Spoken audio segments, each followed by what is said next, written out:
বাসর ঘরে কেউ এত লেট করে আসে? আমার দুধটা খেয়ে আসল কাজটা শুরু করুন। আর কত অপেক্ষা করব? এই শোনো, চ্যানেলটি সাবস্ক্রাইব করে ঘন্টাটি বাজিয়ে দিও কেমন। আর হ্যাঁ, ভিডিওটি সম্পূর্ণ শুনবেন। এক্ষণে আপনার বাসায় আসার সময় হলো? বাসর ঘরে কেউ এত লেট করে আসে? সরি, আসলে বন্ধুদের জন্য আসতে একটু লেট হয়ে গেল। হ্যাঁ, আসলেন কেন? বন্ধুদের সাথেই বাসর রাত করে নিতেন। যত সব। জি, সরি বললাম তো। এতটা রিয়াক্ট করার কি আছে শুধু শুধু? না, কিছু নেই তো। এখন জনাব, আমার দুধ খেয়ে আমায় উদ্ধার করুন। মানে কি বলছেন আপনি? আমি বুঝতে পারিনি। বললাম আমার দুধটা খেয়ে আসল কাজটা শুরু করুন। আর কত অপেক্ষা করব? নাফিসার কথাগুলো শুনে নাহিদ ভীষণ চমকে গেল। পাশের রাতে স্বামী সবসময় ফাজলামি করে, এটা সত্যি। তবে নতুন স্ত্রী এমন নির্লজ্জের মতো কথা বলবে, সেটা সত্যিই আশা করা যায় না। নাহিদ নাফিসার দিকে এক দৃষ্টিতে তাকিয়ে আছে। নাফিসা নাহিদের দিকে খানিকটা বিরক্তি নিয়ে তাকিয়ে আছে। নাফিসা আপন মনে ভাবছে, নাহিদ কি গাধা নাকি? বাসর রাতে ভালোবাসা, আদর, সোহাগ সম্পর্কে কি তার কোনো ধারণা নেই? এমন অদ্ভুতভাবে তাকিয়ে কেন আছে? নাফিসা নাহিদকে উদ্দেশ্য করে হকচকিয়ে বলে উঠল, এমন করে তাকিয়েছেন কেন? মনে হচ্ছে চোখ দিয়ে গিলে খাবেন আমায়। না মানে আপনার কথার ধরন দেখে আমি খানিকটা অবাক হয়ে যাচ্ছি। আপনি এমনভাবে কথা বলছেন কেন? ওমা, আপনার সাথে কেমন করে গিয়ে বলবো? আপনি আমার স্বামী, আপনার সাথে কথা বলবো না তো কার সাথে গিয়ে কথা বলবো বলুন? কথা বলা ঠিক আছে, কিন্তু আপনি তো অসভ্যতামি করছেন। এটা তো ঠিক নয়। এ মা, আমি আবার কখন অসভ্যতামি করলাম? কি করেছি বলুন আমায়? কি করেছেন আর কি বলেছেন সেটা আমার থেকেও ভালো আপনি জানেন। এখন একটু সরে বসুন, আমি শুভ। শুয়ে পড়বেন মানে? আজ আমাদের বাসর রাত, সেসব কি ভুলে গেছেন নাকি? বাসর রাত দেখে কি আপনাকে মাথায় তুলে বসে থাকতে হবে নাকি? এমন নির্লজ্জের মতো আচরণ করা বন্ধ করুন। আমার এসব পছন্দ নয়। নাহিদের মুখের কথাটা নাফিসার কানে আসতে নাফিসা চমকে উঠল তো ঠিক, সেই সাথে ভীষণ কষ্টও পেল। অনেকটা আশা ভরসা নিয়ে নাহিদকে বিয়ে করেছে সে। প্রেম ভালোবাসা সবার জীবনেই আসে, তবে নাফিসার জীবনে কখনো এসব আসেনি। কারণ নাফিসা সব সময় নিজের স্বামীর অধিকার নিয়ে ভাবত। পাপ কর্ম থেকে নিজেকে সব সময় আড়াল রেখে চলে সে। কিন্তু আজ সেই স্বামীর কাছেই নাফিসার মূল্য নেই। নাফিসা মন খারাপ করে বসে থাকতেই নাহিদ নাফিসার পাশে শুয়ে পড়ল। নাফিসার সাথে একটু কথা বলারও সময় হয়তো তার নেই। নাফিসা কিছু সময় বসে থাকার পর নিশ্চুপ হয়ে নাহিদের পাশে গুটিসুটি হয়ে শুয়ে পড়ল। নাহিদ হঠাৎ করে নাফিসার সাথে এমন আচরণ করছে কেন? কিছুই নাফিসা বুঝতে পারছে না। নাফিসা আপন মনে ভাবছে, নাহিদ কি তাকে মন থেকে মেনে নিতে পারেনি? যদি নাফিসাকে সে মন থেকে নাই বা মেনে নিতে পারে, তবে কেন তাকে বিয়ে করেছে? নাফিসাকে বিয়ে করার জন্য তো কোনো প্রকার চাপ ছিল না। নাফিসা অনেকটা সময় ধরে এসব ভাবল। নাহিদের কথা ভাবতে ভাবতে কখন যে সে ঘুমিয়ে পড়েছে তা সে বলতে পারবে না। সকালবেলা নাফিসার ঘুম ভাঙল নাহিদের চিৎকারের শব্দে। নাহিদের চিৎকার শুনে নাফিসা হকচকিয়ে বিছানা থেকে উঠে পড়ে নাহিদের দিকে কৌতূহলপূর্ণ দৃষ্টি নিয়ে তাকালো। নাহিদের দিকে তাকিয়ে নাফিসা প্রশ্নসূচক কণ্ঠে বলতে লাগলো, কি হয়েছে আপনার? সকালবেলা কোনো কারণ ছাড়াই এমন চিৎকার করছেন কেন? তোর কি মনে হয় আমি পাগল? কোনো কারণ ছাড়াই আমি চিৎকার করব? এমন ভাবে কথা বলছেন যে, কি হয়েছে আমায় বলুন তো? কি হয়নি আমায় সেটা বল। রাতে তোকে নিজের কাছে নেইনি বলে সকালবেলা আমায় শক্ত করে জড়িয়ে ধরেছিলি। এতটা নির্লজ্জ কেন তুই? নাহিদের কথা শুনে নাফিসা বুঝতে পারলো তার অপরাধটা আসলে কি। নাহিদকে ঘুমের ঘোরে জড়িয়ে ধরাটা তার অপরাধ ছিল। নাফিসা মাথাটা নিচু করে ফেললো নাহিদের কথা শুনে। নাহিদ নাফিসাকে মাথা নিচু করে থাকতে দেখে আবারও বলতে লাগলো, কি হলো, এখন মাথা নিচু করে আছিস কেন? আমার সাথে নোংরামি করার সময় এটা মনে ছিল না? দেখুন, আমি ইচ্ছে করে আপনাকে স্পর্শ করিনি। আমি ভুলবশত আপনাকে জড়িয়ে ধরেছি। সরি। কিসের সরি? আমি জানি তুই ইচ্ছে করে আমার সাথে এমন করেছিস। তোদের মতো মেয়েদের আমার ভালো করে চেনা আছে। তোরা পুরুষ দেখলেই নিজেদের উপর নিয়ন্ত্রণ রাখতে পারিস না তোরা। নাহিদের কথায় নাফিসার বুকটা কেঁপে উঠল। নাহিদের কথা শুনে নাফিসার বুকটা যেন ক্ষতবিক্ষত হয়ে গেছে। অন্য সব পুরুষের সাথে নাহিদ তার নিজের স্ত্রীকে তুলনা করেছে। এই কথাগুলো কোনোভাবেই মানতে পারছে না নাফিসা। মানুষ অপমান সহ্য করে ঠিক আছে, তবে এমন অপমান কোনোভাবেই সহ্য করা যায় না। নাহিদ নাফিসাকে নিশ্চুপ দেখে নাহিদ আবারও বলল, দেখ, তুই আমার কাছাকাছি আসার কোনো ধরনের চেষ্টা করবি না। আমি তোকে পছন্দ করি না, এই কথাটা মাথায় ঢুকিয়ে নিয়ে ভালো করে। জি। নাহিদ বিছানা থেকে রাগে ফুঁসতে ফুঁসতে উঠে গেল। সকাল সকাল নাফিসা তার মুডটাই খারাপ করে দিয়েছে। নাহিদ বিছানা থেকে উঠে ফ্রেশ হতে চলে যায়। নাফিসা খানিক সময় বিছানায় বসে নাহিদের কথাগুলো ভাবতে থাকে। অতঃপর নাফিসা একটা দীর্ঘশ্বাস ফেলে সেও ফ্রেশ হতে চলে যায়। নাহিদ ফ্রেশ হয়ে আসতেই দেখতে পায় নিজের ফোনটা হাতে নিল। ফোনটা হাতে নিতেই নাহিদ চমকে উঠল, কারণ নাহিদের ফোনে তার ভালোবাসার প্রিয়জন ডজন খানেক মিসড কল দিয়েছে। নাহিদ দ্রুত রোজের নাম্বারে কল রিডায়াল করলো।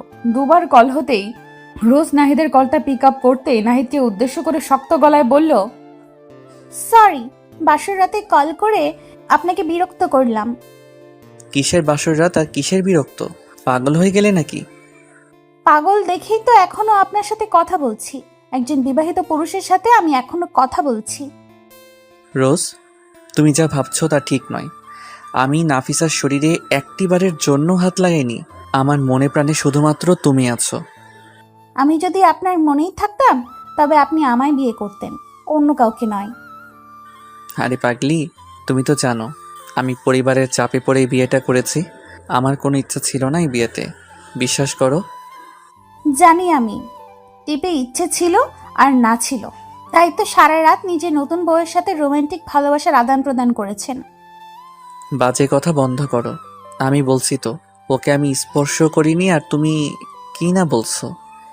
তাহলে আমি ফোনটা কেন ধরতে পারোনি? আমায় আর শেখাতে হবে না তোমায়। আমিও নতুন করে নিজের জীবন গুছিয়ে নিয়েছি। রনির সাথে আমার রিলেশনশিপ শুরু হয়েছে গতকাল থেকে। আমায় আর বিরক্ত করবেন না।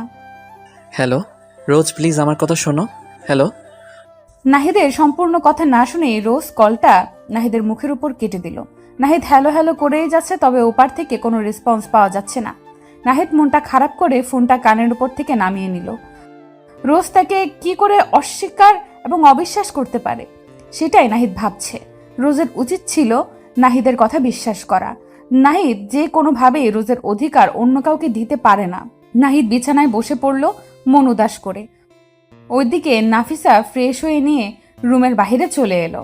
নাস্তার টেবিলে দেখতে নাফিসা দেখতে পেল নাহিদের বাবা মা বোন সবাই নিচে বসে আছে। নাফিসাকে দেখে নাহিদের বোন বলতে লাগলো, ওই দেখো মা, ভাবি চলে এসেছে। নূরের কথায় সবাই নাফিসার দিকে দৃষ্টিপাত করলো। নাফিসা মাথা নিচু করে মুচকি একটা হাসি দিয়ে সকলের সাথে বসে নাস্তা সেরে নিল। নাস্তা শেষ করতেই নাফিসার শ্বশুর ও শাশুড়ি চলে যায় নিজেদের রুমে। নাফিসা খাবার প্লেট গুছিয়ে নিচ্ছে, ঠিক এমন সময় নূর নাফিসাকে উদ্দেশ্য করে মুচকি হেসে বলতে লাগলো, ভাবি, ভাইয়া কেমন আদর করলো গো তোমায়? ভালোই করেছে, কিন্তু কেন? কেন কি? আমার তো এখনো বিয়ে হয়নি। সবকিছু জেনে না রাখলে পরে গিয়ে তো ঝামেলাই পড়তে হবে, তাই না? এই জন্য তোমার থেকে সব জেনে নিচ্ছি। সব জেনে রাখাটা ঠিক আছে, তবে একটা কথা আমি তোমায় পার্সোনালি বলতে চাই। কথাটা হলো, স্বামীর বাড়ির সব থেকে কাছের লোকটা হলো তোমার স্বামী, আর সব থেকে দূরের লোকটাও ঠিক সেই তোমার স্বামী। ভাবি, তোমার কথা আমি তো কিছুই বুঝতে পারলাম না। আমায় একটু খোলসা করে বলো না। খোলসা করে বলার কিছু নেই, সময় মতো তুমি নিজেই সবটা বুঝতে পারবে, একটু অপেক্ষা করো শুধু। নাফিসা নূরের দিকে তাকিয়ে মুচকি হাসি দিয়ে চলে যায় নিজের রুমের দিকে। নূর নাফিসার দিকে প্রশ্নসূচক দৃষ্টিতে এখনো তাকিয়ে আছে। নাফিসার কথাগুলো যেন তার মাথার মধ্যে জটলা পাকিয়ে ফেলেছে। নাফিসা নিজের রুমে এসে দেখলো নাহিদ উদাস করে বসে আছে। নাফিসা নিজের রুমে এসে দেখলো নাহিদ মন উদাস করে বসে আছে। নাফিসার যদিও ইচ্ছে করছে নাহিদের মন খারাপের কারণ জানতে, তবে এখন নাহিদকে কিছু জিজ্ঞেস করার মানে গায়ে পড়ে অপমানিত হওয়া, যেটা নাফিসা হতে চাইছে না। নাফিসা নিজের কাজ করতে লাগলো। ওইদিকে নাহিদ কিছু সময় রুমের মধ্যে দুম করে বসে থেকে অতঃপর রুম থেকে বেরিয়ে যায়। নাহিদ বাড়ির থেকে বেরিয়ে সোজা চলে যায় রোজের সাথে দেখা করতে। যে করেই হোক রোজের রাগ ভাঙাতে হবে তার। রোজ আর তার ভালোবাসার সম্পর্ক এমন করে শেষ হয়ে যেতে পারে না। এই ভালোবাসাকে নাহিদকেই টিকিয়ে রাখতে হবে। নাহিদ বাড়ির থেকে বেরিয়ে সোজা চলে যায় রোজের বাড়ির সামনে। রোজের বাড়ির সামনে এসে নাফিসা রোজকে কল করে। প্রায় 5 থেকে 6 বার রিং হবার পর রোজ কলটা পিক করে। নাহিদ কলটা পিক হতেই রোজকে উদ্দেশ্য করে মলিন কণ্ঠে বলতে লাগলো, রোজ, আমি কতক্ষণ ধরে কল করছি, তুমি কি দেখতে পাচ্ছিলে না? আমি তোমার সাথে দেখা করতে এসেছি। তোমার বাড়ির নিচে আছি আমি, একটু নিচে আসো। সরি, আমি আসতে পারবো না। তাছাড়া বিয়ে করার পরও তোমার কেন আমার প্রয়োজন হলো? তোমার স্ত্রী কি তোমায় সুখ দিতে পারছে না? রোজ, আমি জানি তুমি আমার উপর রেগে আছো, আর তোমার রাগ করাটাও জায়েজ, কিন্তু বিশ্বাস করো, আমার আর নাফিসার মধ্যে কোনো ধরনের সম্পর্ক নেই। একটু বিশ্বাস করো আমায় প্লিজ। আমি তো তোমাকে বিশ্বাস করি। তুমি এক কাজ করো, আমার সাথে যদি তোমার সম্পর্ক রাখতে ইচ্ছা হয় তবে তুমি নাফিসাকে ডিভোর্স দিয়ে দাও। ওকে ডিভোর্স দিয়ে তোমার সব সম্পত্তি আমার নামে করে দাও, তারপর আমি তোমায় বিয়ে করব। রোজের কথা শুনে নাহিদের আর বুঝতে বাকি থাকলো না যে আসলে রোজ কি চাইছে। রোজ চাইছে নাফিসাকে ছেড়ে দিয়ে সে নাহিদের স্ত্রী তো নামমাত্র হবে। আসলে নাহিদের সম্পত্তির উপর রোজের দৃষ্টি। রোজের কথাগুলো শোনার পর কোনোভাবেই নাহিদ আর রোজের সাথে কথা বলতে চাইছে না। নাহিদ ঢের বুঝতে পারছে সে একটা মরিচিকার পেছনে ছুটছে এতটা দিন। প্রকৃত অর্থে রোজ কখনোই নাহিদকে ভালোবাসেনি। নাহিদকে নিশ্চুপ দেখে রোজ নাহিদকে উদ্দেশ্য করে বলতে লাগলো, কি হলো, এমন চুপসে গেলে যে? কোনো কথা বলছে না? আমার থেকেও কি তোমার সম্পত্তির মূল্য অনেক বেশি তোমার কাছে? ভালোবাসাটা যদি সত্যি হতো তবে সম্পত্তি কোনো ম্যাটার ছিল না। আমি বুঝতে পারছি সব, রাখছি। নাহিদ ফোনটা কেটে দিয়ে ফোনটা রাস্তার পাশে ছুঁড়ে মারল। নিজেকে ভীষণ অপরাধী মনে হচ্ছে তার। একটা মানুষ ভালোবাসার নামে দিনের পর দিন তাকে ঠকিয়ে গেছে, আর নাহিদ সেই প্রতারকের কথা ভেবে সেই প্রতারকের জন্য নিজেকে কষ্ট দিয়েছে। একটা নির্দোষ মেয়ের সাথে বাজে ব্যবহার করেছে নাহিদ। নিজের উপর নিজের ঘৃণাবোধ কাজ করছে তার। নাহিদের চোখের কোণে নোনা জল এসে জমা হলো। কয়েক ফোঁটা নোনা জল এক পলকেই পড়ে যায় মাটিতে। এই চোখের জল রোজের জন্য নয়, বরং এই চোখের জল নিজেকে ধিক্কার দিতে এসেছে। নাহিদ রোজের বাড়ির থেকে সোজা নিজের বাড়ি চলে এলো। বাড়ি ফিরতেই নাহিদ নিজের রুমে চলে এলো। রুমে এসে নাহিদ দেখতে পায় নাফিসা রুমেই আছে। নাহিদের চোখ জোড়া রক্তবর্ণ ধারণ করে আছে।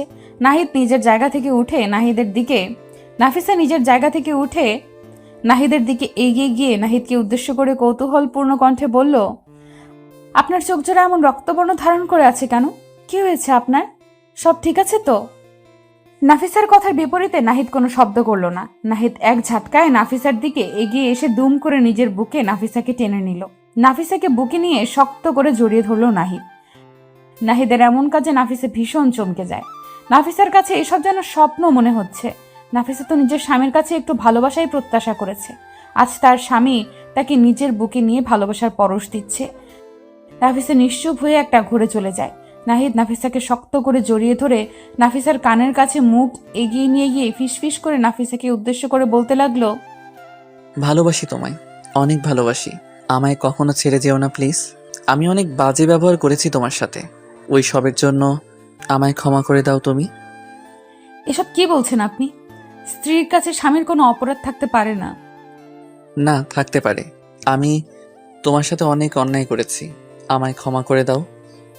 ক্ষমা করতে পারবো না, তবে ভালোবাসা দিতে পারবো, সেটাও মন ভরে। চলবে তো? নাফিসার কথাটা শেষ হতেই নাহিদ যেন আরো শক্ত করে নাফিসাকে নিজের বুকের সাথে লেপ্টে নিল। নাহিদ আছে নিজের সমস্ত ভুলগুলো বুঝতে পেরেছে। নাহিদ বুঝতে পেরেছে সে একটা মরিচিকার পেছনে ছুটে নিজের সত্যিকারের ভালোবাসাকে তুচ্ছ তাচ্ছিল্য করেছে। আসলে নাফিসাই তার জীবনের সত্যিকারের ভালোবাসা। নাহিদ আর চাইছে না নিজের স্ত্রীকে ঠকাতে, আর চাইছে না নিজের থেকে দূরে নিজের স্ত্রীকে রাখতে। ভালোবাসায় সিক্ত হয়ে যেতে চাইছে দুটি হৃদয়। নাফিসা নিজের ভালোবাসার প্রিয় মানুষটির বুকে মাথা দিয়ে পরম শান্তি নিতে পেরে নিজেকে যেন আরো ধন্য মনে করতে লাগলো। এই যে মিস্টার, আপনার হাত সাবধানে রাখুন। কেন গো, আমার হাত আবার তোমার কি ক্ষতি করলো? আপনার হাত এসে বারবার আমার কোমর স্পর্শ করছে, এসবের মানে কি? এসবের মানে বোঝো না? তাছাড়া আমার হাত আপনার কোমর স্পর্শ করলে সেটাতে আমার কি দোষ? আপনার কি দোষ মানে? আমার কোমর স্পর্শ করে বলছেন আপনার কোনো দোষ নেই? না তো, আমি আপনার কোমর স্পর্শ করলেও কি আমার মনের মধ্যে তো আর কোনো পাপ নেই? Shut up! রাস্তাঘাটে মেয়ে দেখলে লুচ্চামি করতে ইচ্ছে করে, তাই না? হয়তো তাই করে। বাই দ্য ওয়ে, আমার স্পর্শে আপনার ভিতরে কেমন অনুভূতি জাগালো সেটা তো বললেন না মিস। এটা যদি পাবলিক প্লেস না হতো না, বিশ্বাস করুন আপনার এই অসভ্যতামের সঠিক জবাব আমি নিজেই দিয়ে দিতাম। তাই নাকি? তাহলে বলুন কোথায় আসতে হবে? আমার স্পর্শ পাওয়ার পর সব নারী এমন পাগল হয়ে যায়, বারবার চায় আমার স্পর্শ। পায় আল্লাহ, কোথায় যাব আমি? স্টুপিড। কলেজ ক্যাম্পাসের সামনে অধরার কোমর স্পর্শ করে নোংরামি করে অয়ন। অয়নের এমন নোংরামি দেখে রাগে ফুঁসতে থাকে অধরা।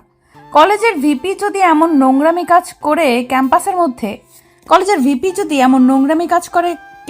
মধ্যে, তবে সেটা কোনোভাবেই সুখকর ব্যাপার নয়। অধরা অয়নকে চোখ রাঙানি দিয়ে ক্যাম্পাস থেকে বেরিয়ে বাড়ির উদ্দেশ্যে রওনা দিল। অধরার সারা শরীর রাগে জ্বলে যাচ্ছে। একটা ছেলে এতটা নোংরা মানসিকতার কেমন করে হতে পারে, সেটাই তো ভাবছে অধরা। পুরো কলেজের সকল স্টুডেন্টের সামনে অয়ন এমন একটা কাজ করেছে, অধরার চোখ থেকে জল চলে আসছে প্রায়। অয়ন তাকে স্পর্শ করেছে বলে নয়, বরং অয়নকে তার উচিত জবাব দিতে না পেরে অধরার চোখে জল আসছে। অধরা চলে যেতেই অয়ন দাঁত বের করে পাগলের মতো হাসতে লাগলো। অয়নের বন্ধু অভি এসে অয়নকে উদ্দেশ্য করে কৌতূহলপূর্ণ কণ্ঠে বলল, কিরে দোষ, তুই এমন করে হাসছিস কেন? কি হয়েছে? আরে তেমন কিছু না, ছাড়ো তো এইসব। এখন বল, তোর মুখের উপর হঠাৎ করে 12টা কেন বেজে আছে? কি হয়েছে? আর বলিস না, গতকাল কলেজে তুই যে মেয়েটাকে টিজ করেছিস, সেই মেয়েটা প্রিন্সিপালের কাছে নালিশ করেছে তোর নামে। প্রিন্সিপাল তোকে জরুরি অফিস রুমে দেখা করতে বলেছে। আহ, ওকে মেয়ে বলে ডাকিস নে পাগলা, ওটা তোর ভাবি হয়। ভাবি, যাই দেখে আসি আমার হবু বউটা আমার নামে কি কমপ্লেন করে আসলো। অয়ন অভির থেকে বিদায় নিয়ে প্রিন্সিপালের রুমে চলে আসে। প্রিন্সিপালের রুমে আসতেই প্রিন্সিপাল কড়া কণ্ঠে অয়নকে শাসিয়ে দেয়। অধরা অয়নের নামে ইফটিজিং এর অভিযোগ করেছে। অয়ন অধরার অভিযোগটা শুনে ভীষণ অবাক হয়, কারণ হবু বউকে একটু টাচ করলে কি সেটা ইফটিজিং হয়? অয়ন তো মনে প্রাণে অধরাকে নিজের স্ত্রী বলেই মেনে নিয়েছে, এখন শুধু অধরার মানা বাকি। অয়ন প্রিন্সিপালের বকা খেয়ে কলেজ থেকে সোজা বাড়ি চলে আসে। বিকেলে আবার অধরার বাড়ির সামনেই আড্ডা মারতে যেতে হবে, ওখানে লেট করে যাওয়া একদমই চলবে না। অয়ন বাড়ি আসতে অয়নের মা অয়নকে উদ্দেশ্য করে বলল, অয়ন, আজকাল কখন বাড়ি ফিরিস আর কখন বাহিরে যাস, কোনো কিছুই তো আমাদের বলে যাস না। এটা কি উচিত? আরে মা, আমি কি এখনো ছোট বাচ্চা আছি নাকি? আমায় নিয়ে এত ভয় কেন পাও তোমরা? সত্যি আমি বুঝি না। বুঝবি কেমন করে? যেদিন সন্তানের বাবা হবি সেই দিনই বুঝবি মা বাবা চিন্তা কেন হয়। ওকে মা, হয়েছে, আর কখনো না বলে কোথাও যাব না আমি। এবার ঠিক আছে? ফ্রেশ হয়ে আয়, আমি খাবার দিচ্ছি। ওকে, এখনই আসছি। অয়ন ফ্রেশ হয়ে এসে খাবার খাচ্ছে আর আপন মনে অধরার কথা ভাবছে। অধরার সাথে এতটা বাজে ব্যবহার করার পরেও মেয়েটা অয়নের উপর হাত তুলছে না। কেন তুলছে না? তবে কি অয়নকে সে পছন্দ করে? না, মুখে মুখে তো অয়নকে সহ্য করতেই পারে না অধরা, তাহলে পছন্দ করবে কেমন করে? অয়ন খাবার শেষ করে খানেক সময় রেস্ট করে বাড়ি থেকে বেরিয়ে সোজা চলে যায় অধরার বাড়ির সামনে। অধরার বাড়ির সামনে এসে অয়ন অধরার জন্য অপেক্ষা করছে। রোজ এই সময় অধরা বাড়ি থেকে বাইরে বের হয়। অয়ন খানেক সময় অপেক্ষা করতেই অধরা নিজের বাড়ি থেকে বেরিয়ে এলো। অয়ন প্রতিদিনের মতো ঠিক অধরার পেছন পেছন চলতে লাগলো। অধরা অয়নকে দেখতে পেয়ে ভীষণ বিরক্তি বোধ করছে। অয়ন পেছন থেকে অধরাকে উদ্দেশ্য করে মৃদু কণ্ঠে বলতে লাগলো, কি হলো জনাবা, এত চুপ কেন? আজ বুঝি আর ঝাড়ি দিবেন না? দেখুন, আমি আপনার সাথে কথা বলতে চাই না, তারপরও কেন আমায় বিরক্ত করছেন? কি চাই আপনার? যা চাই তাই দিবেন? যদি আমার সাধ্যের মধ্যে থাকে তবে অবশ্যই চেষ্টা করব। আমার তো টাকা পয়সার প্রয়োজন নেই, শুধু আপনার ভালোবাসার প্রয়োজন। এটা দিয়ে দাও, আমি আর কোনো ধরনের ফাইজলামি করব না, প্রমিস। অয়নের কথাটি শুনে অধরা তাচ্ছিল্যকর একটা হাসি দিয়ে ফেলল। অয়ন অধরার হাসির শব্দ শুনে ভীষণ অবাক হয়ে যায়। অয়ন অধরাকে আবারও বলতে লাগলো, কি হলো, হঠাৎ করে হাসছো কেন? আমি কি কোনো জোকস বলেছি? আমার থেকে ভালোবাসা চাইতে আপনার একটু লজ্জা করলো না? মানে কি ভাবেন আপনি নিজেকে? আপনার এই অত্যাচার সহ্য করছি বলে কি আপনার সব কথা আমি নীরবে মেনে নেব? আপনাকে ভালোবাসার কথা আমি কখনো ভাবতেও পারি না। আপনি একটা ওয়েট, তোমার ভাবনার কথা আমি জানতে চাইনি। যতদিন আমায় ভালোবাসা না দিবে ততদিন এই অয়ন চৌধুরীর রোমান্টিক অত্যাচার সহ্য করতে হবে। তোমার সাথে ভালোভাবে কথাই বলা যায় না। আপনাকে কথাও কেউ বলতে বলেনি, আর না বলেছে বিরক্ত করতে। প্লিজ আমায় আর জ্বালাতন করিয়েন না। তোমার এই মিষ্টি কথায় চিরা ভিজবে না, আমি তো জ্বালাবোই, আরো বেশি করে জ্বালাবো। অয়ন কথাটা শেষ করতেই অধরার হাত ধরে ফেলল। অধরা কিছুতেই বুঝতে পারল না অয়ন হাত ধরতেই অধরা অয়নের হাত থেকে নিজের হাতকে ছাড়িয়ে নিতে চেষ্টা করলো। তবে অয়ন বেশ শক্ত করে অধরার হাত চেপে ধরেছে, যার ফলে অধরা কোনোভাবেই অয়নের হাতের মুঠো থেকে নিজের হাত ছাড়াতে পারছে না। অধরার মেজাজটা ভীষণ খারাপ হয়ে যায়। অধরার রাগে গজগজ করতে করতে একটা সজোরে হ্যাচকা টান দিয়ে নিজের হাত জোড়া অয়নের হাত থেকে ছাড়িয়ে নিল। অয়ন অধরাকে কিছু বলতে যাবে তার আগেই অধরা ভীষণ কর্কশ কণ্ঠে অয়নকে উদ্দেশ্য করে বলল, দেখুন অয়ন, আমি চাই না পাবলিক প্লেসে আপনার সাথে কোনো খারাপ কিছু করতে। দয়া করে নিজের সম্মানটা বজায় রাখুন। আমায় আর একবার যদি আপনি কোনোভাবে বিরক্ত করেন তো আমি সত্যি বলছি তারপর যা হবে তার জন্য আমি দায়ী থাকবো না। অধরার কথাটা শুনে অয়নও কিছু একটা ভেবে অধরার পেছন থেকে সরে গেল। অয়ন চলে যেতেই অধরা একটা শান্তির নিঃশ্বাস ফেলল। কতক্ষণ আর এমন টর্চার সহ্য করা যায় বলুন? অধরারও ধৈর্যের বাঁধ আছে, আর যখন সেই ধৈর্যের বাঁধ ভেঙে যায় তখন আর মাথা কাজ করে না। অয়ন চলে যেতেই অধরা নিজের গন্তব্যে চলতে লাগলো। কিছু দূর এগিয়ে যেতেই অধরা দেখতে পায় রাস্তাটা কেমন যেন নীরব হয়ে গেছে, আশেপাশে কাউকে দেখাও যাচ্ছে না। অধরা এই দৃশ্যটা দেখে মোটেও ভয় পেল না, কারণ অয়ন ছাড়া আর কোনো বিপদকে অধরা তোয়াক্কা করে না। অধরা আপন মনে হাঁটতে লাগলো। অধরা হাঁটছে আর অনুভব করছে কেউ একজন আছে যে কিনা অধরাকে এখনো ফলো করছে। তবে কে এসে সেটা অধরা বুঝতে পারছে না। অধরা কিছু দূর এগিয়ে যেতেই হঠাৎ করে অধরার সামনে দুইজন ছেলে চলে আসে। অধরা এই ছেলেদের কাউকে এর আগে কখনো দেখেনি। অধরা ছেলেগুলোকে এড়িয়ে যেতে চেষ্টা করতেই ছেলেগুলো অধরার সামনে এসে পথ আটকে দাঁড়ায়। অধরা দু পা পিছিয়ে যেতেই হঠাৎ অনুভব করে তার পেছনেও দুজন ছেলে দাঁড়িয়ে আছে। অধরা এতগুলো লোক দেখে খানিকটা বিব্রত হয়ে প্রশ্ন করে, আপনারা কারা আর আমার পথ আটকে দাঁড়িয়েছেন কেন? কি চাই আপনাদের? আমাদের তো বেশি কিছু চাই না সোনা, আমাদের শুধু তোমাকে চাই, তাও 2 ঘন্টার জন্য। ছেলেটার কথাটা বলতেই অধরার বুকের উপর থাকা ওড়নাটার দিকে হাত বাড়িয়ে দিল। অধরা নিজের ওড়নাটা ওদের থেকে আড়াল করতে চেষ্টা করছে, তবে পারছে না। ছেলেটা হ্যাচকা টান দিয়ে অধরার বুকের ওপর থেকে ওড়নাটা কেড়ে নিল। অধরা নিজের উন্মুক্ত বুকটা হাত দিয়ে ঢেকে আড়াল করলো। অধরা বারবার ছেলেগুলোকে অনুরোধ করছে যাতে করে তারা অধরাকে যেতে দেয়। অধরার কথার কোনো পাত্তা না দিয়ে একটা ছেলে পেছন থেকে অধরার শরীরের উপর হাত দিতে চেষ্টা করতেই দুম করে কোথা থেকে যেন অয়ন চলে আসে আর ছেলেটার হাত দুম করে ধরে ফেলে। অধরা অয়নকে দেখতেই মনের মধ্যে সাহস অনুভব করলো। দৌড়ে এসে অধরা অয়নের পেছনে লুকিয়ে পড়লো। অয়ন ছেলেগুলোকে উদ্দেশ্য করে বলতে লাগলো, যদি ভালো চাস তো এখান থেকে সব কটা দৌড়ে পালিয়ে যা, আমি আর তোদের মুখ এখানে দেখতে চাই না। কে বে তুই? এমন ভাবে কথা বলছিস মনে হচ্ছে কোনো হিরো। আরে গাধা, এই গল্পের হিরো তো আমি। তোরা শুধু শুধু এসে এই মেয়েটাকে বিরক্ত করছিস। ওকে বিরক্ত করার অধিকার শুধুমাত্র আমার। আই, সবাই মিলে তাহলে একটু মাস্তি করি। শুধু শুধু আমাদের সাথে শত্রুতা করার মানে আছে কি? মস্তি তো আমিও করতে চাই, তবে তোদের সাথে। এই মেয়ের সাথে মস্তি করার কোনো ইচ্ছা নাই আমার, কারণ এই মেয়েটাকে আমি মন থেকে ভালোবাসি। তাই নাকি? আজ তোর সাথে সাথে এই মেয়েটাও যাবে। অয়ন ছেলেগুলোর কথা শুনে হেসে ফেলল। অয়ন নিজেও জানে যে এতগুলো ছেলের সাথে একা অয়ন পেরে উঠবে না, তবে যেখানে অধরার প্রশ্ন সেখানে অয়ন পিছপা হবে না। ছেলেগুলো অয়নের দিকে দৌড়ে ছুটে এগিয়ে আসতে লাগলো। অয়ন ধীর গতিতে নিজের শার্টটা কোমরের উপরে তুলতেই ছেলেগুলো ঠায় পাথরের ন্যায় দাঁড়িয়ে পড়ল। অয়ন নিজের কোমরে হাত দিতেই ছেলেগুলো ছোটাছুটি করে অয়নের সামনে থেকে পালিয়ে গেল। ছেলেগুলোর পালানো দেখে অধরা খানিকটা অবাক হয়ে যায়। হঠাৎ করে এই ছেলেগুলো এমন করে পালিয়ে গেল কেন? কিছুই বুঝতে পারলো না অধরা। ছেলেগুলো চলে যেতেই অয়ন অধরাকে উদ্দেশ্য করে বলল, আমি সাথে আসলে তো সমস্যা শুরু হয়ে যায়। আমায় তাড়িয়ে দিতে পারলেই তুমি বেঁচে যাও। দেখেছো আমার না থাকার পরিণামটা কি হতে পারে? সেসব না হয় বুঝলাম, তবে এটা বুঝতে পারছি না যে ছেলেগুলো এমনভাবে পালিয়ে গেল কেন। আপনি কি ওদের চেনেন আগে থেকে? এদেরকে আমি চিনব কোথা থেকে? নিজের ক্লাসের স্টুডেন্টদেরও ঠিকমতো চিনি না, আবার এই বখাটেগুলো। ওদেরকে বখাটে বললেন কেন? ওরা আর আপনি তো এক, দুজনের কাজই এক, ইফটিজিং করা। তাই না?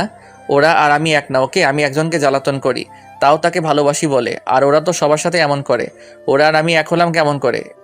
পাপ অল্প করা আর বেশি করা এক ব্যাপার, আপনাকে বুঝিয়ে লাভ নেই। এটা কি হলো? আমি তোমাকে সাহায্য করলাম আর তুমি আমায় ধন্যবাদ না দিয়ে এমনভাবে অপমান করছো? এটা কিন্তু একদম ঠিক কথা না অধরা। ও আচ্ছা, ধন্যবাদ হয়েছে। হুম, কেউ আমায় ধন্যবাদ বললে আমি তাকে রিটার্ন কিছু দিয়ে দিই, আর তোমাকে রিটার্ন কিছু দিতে চাই। আপনি আমায় আবার কি রিটার্ন দিবেন? সেটা না হয় আমি নিজেই বুঝে নিলাম, তোমায় ভাবতে হবে না। অয়ন কথাটা বলতেই অধরার দিকে এগিয়ে এলো। অধরা অয়নের দিকে এক দৃষ্টিতে তাকিয়ে আছে। অধরা বোঝার চেষ্টা করছে অয়ন কি করতে চলেছে। অয়ন অধরাকে বেশি সময় দিল না। দুম করে অধরার গালের উপর নিজের হাত জোড়া চেপে ধরল। অধরার গালে চুমু পড়তেই অধরা চোখ জোড়া ছানা বড়া হয়ে যায়। অয়ন অধরার গালে চুমু খেয়ে অধরাকে বাই বলে দ্রুত চলে যায়। অধরা নিজের গালের ওপর হাত জোড়া রেখে অবাক হয়ে ঠায় দাঁড়িয়ে থাকলো। অয়ন অধরার সামনে আর দাঁড়ালো না, কারণ অয়ন জানে এরপর অধরার রিয়াকশনটা দেখার মতো হবে, আর অয়ন কোনোভাবেই চায় না মুডটা খারাপ করতে। তাই খানিকটা পালিয়েই গেল অয়ন। অধরা বাড়ি আসার পর থেকে কেন জানি নিজের অজান্তেই বারবার অয়নের কথা ভাবতে লাগলো সে। অয়নের প্রতি হঠাৎ করে এতটা ভালো লাগা কেমন করে জন্মালো তার? নিজের কাছেই এর উত্তরটা অজানা হয়ে আছে। 2 দিন ধরে অয়ন আর অধরার কোনো দেখা হয়নি, আর না হয়েছে কোনো কথা। অধরাও এই 2টি দিন অয়নকে না দেখতে পেয়ে, অয়নের সাথে কথা না বলতে পেরে মনমরা হয়ে গেছে। কোনো কাজেই তার মন বসছে না। বারবার অয়নের ফাজলামি ইফটিজিংগুলো মিস করছে সে।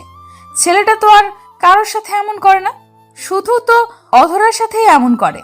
অধরা অয়নের মাঝে নিজের ভালোবাসাকে খুঁজতে লাগলো। 2 দিন পর হঠাৎ করেই অধরার বাড়ির কলিং বেলটা বেজে উঠল। নিজের রুম থেকে বেরিয়ে আসার কোনো ইচ্ছা না থাকার পরেও অধরা বেরিয়ে এসে দরজা খুলতেই দেখতে পায় অয়ন আর তার পাশে কিছু লোক আছে। অধরা একটু চমকে গিয়ে বলে উঠল, অয়ন, ওনারা কারা? আর তুমি এতদিন পর কোথা থেকে এলে? কোথায় ছিলে তুমি? আমি তো বিয়ের প্রিপারেশন নিচ্ছিলাম, তাই তোমার সাথে দেখা করতে পারিনি। এই যে বাবা মাকে নিয়ে চলে এলাম পাকা কথা বলার জন্য। অয়নের কথার কোনো আগামাথা খুঁজে পেল না অধরা। শুধুমাত্র অবাক হয়ে দরজার সামনে দাঁড়িয়ে থাকলো সে। অয়নের গলার কণ্ঠস্বর পেতেই অধরার বাবা মা চলে আসলো। ওনারা আগে থেকেই জানতো অয়নের ব্যাপারে, আর আজ যে তারা দেখা করতে আসবে, অধরাকে দেখতে আসবে, সেটাও তারা আগে থেকেই জানতো। তবে অধরাকে সারপ্রাইজ দিবে বলে তাকে কিছু জানানো হয়নি। অতঃপর আর কি, অয়ন আর অধরার বিয়ের কথা পাকা হয়ে যায়। বিয়ের কথা পাকা হবার আগে অধরার থেকে তার সিদ্ধান্ত জিজ্ঞেস করতেই অধরা প্রথমে তো সরাসরি না করে দেয়। তবে অয়ন তো আর যেমন তেমন পাগল না, আস্ত একটা পাগল। ঠিক অধরাকে রাজি করিয়েই নিল। তোমার ঠোঁটের দিকে এক দৃষ্টিতে তাকিয়ে আছো কেন? কোথায় তাকালাম? আমি তো তোমার চোখের দিকে তাকিয়ে আছি।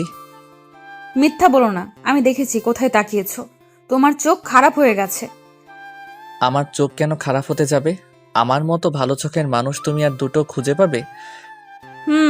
আপনার চোখ সম্পর্কে আমার আইডিয়া আছে। এখন বলুন, আর কত সময় ধরে এখানেই বসে থাকবেন? বাড়ি ফিরবেন না? না, ফিরবো না। আজ সারাদিন আমরা এখানে বসে গল্প করব। না, আমার এসব পছন্দ হয় না। আমি শুনেছি রেস্টুরেন্টে এসে অনেক ছেলে মেয়ে বাজে কাজ করে। আমি ওসব করতে চাই না। আমি বাড়ি ফিরবো। বাজে কাজ কি করে? তাছাড়া একটু আধটু করলে সমস্যা হয় না?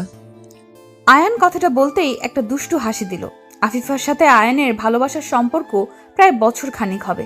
এই 1 বছরের সম্পর্কের মাঝে আয়ান আফিফার শরীরে স্পর্শ তো দূর, আফিফা আয়ানকে একটিবারও আফিফার হাত ধরে হাঁটার অনুমতিও দেয়নি। আয়ান যদিও অনেকবার চেষ্টা করেছে আফিফার হাত ধরতে, তবে আফিফা সাফ সাফ আয়ানকে জানিয়ে দেয় যে তার এসবে কোনো আগ্রহ নেই। তাছাড়া আফিফা চায়ও না আয়ান আর তার মাঝে কোনো ধরনের পাপ জায়গা পাক। সেদিন আয়ান ইচ্ছে করেই আফিফার হাত স্পর্শ করে। আফিফা সাথে সাথে নিজের হাত সরিয়ে নিয়ে আয়ানকে বলে বিয়ে করে নিতে, তারপর পবিত্রভাবে তাকে স্পর্শ করতে। তবে আয়ান বিয়ে করতে পারছে না, কারণ আফিফার বাবা কখনো আয়ান আর আফিফার সম্পর্ক মেনে নেবে না। আয়ানের কথাটা আফিফার একটুও পছন্দ হলো না। আফিফা আয়ানের দিকে অগ্নি দৃষ্টিতে তাকাতেই আয়ান একটা মুচকি হাসি দিয়ে আফিফাকে উদ্দেশ্য করে বলল, আরে পাগলি, মজা করছিলাম। তুমি জানো না আমি কেমন? অযথা ভয় কেন পাও তুমি? অযথা ভয় না, আজ তোমার মাথায় এই চিন্তাটা আসছে। আগামীকাল সত্যি সত্যি তুমি জেদ করবে। তোমার আবদার পূরণ করাটা আমার পক্ষে সম্ভব হবে না, তাই। তাই কি? আর শোনো, আমার মনের মধ্যে অনেক ইচ্ছা আছে। আমি মেনে নিচ্ছি আমি অনেক কিছু চাই, কিন্তু তার মানে এটা নয় আমি তোমাকে জোর করব। আমি আসছি, আমার ভালো লাগছে না কথা বলতে। আফিফা কথাটা বলতেই নিজের জায়গা থেকে উঠে পড়ল। আয়ান আফিফার দিকে প্রশ্নসূচক দৃষ্টিতে তাকালো। আয়ান আপন মনে ভাবছে যে আয়ান তো আফিফার সব কথা মেনে নিল, তবে কেন আফিফা এখন উঠে পড়ছে?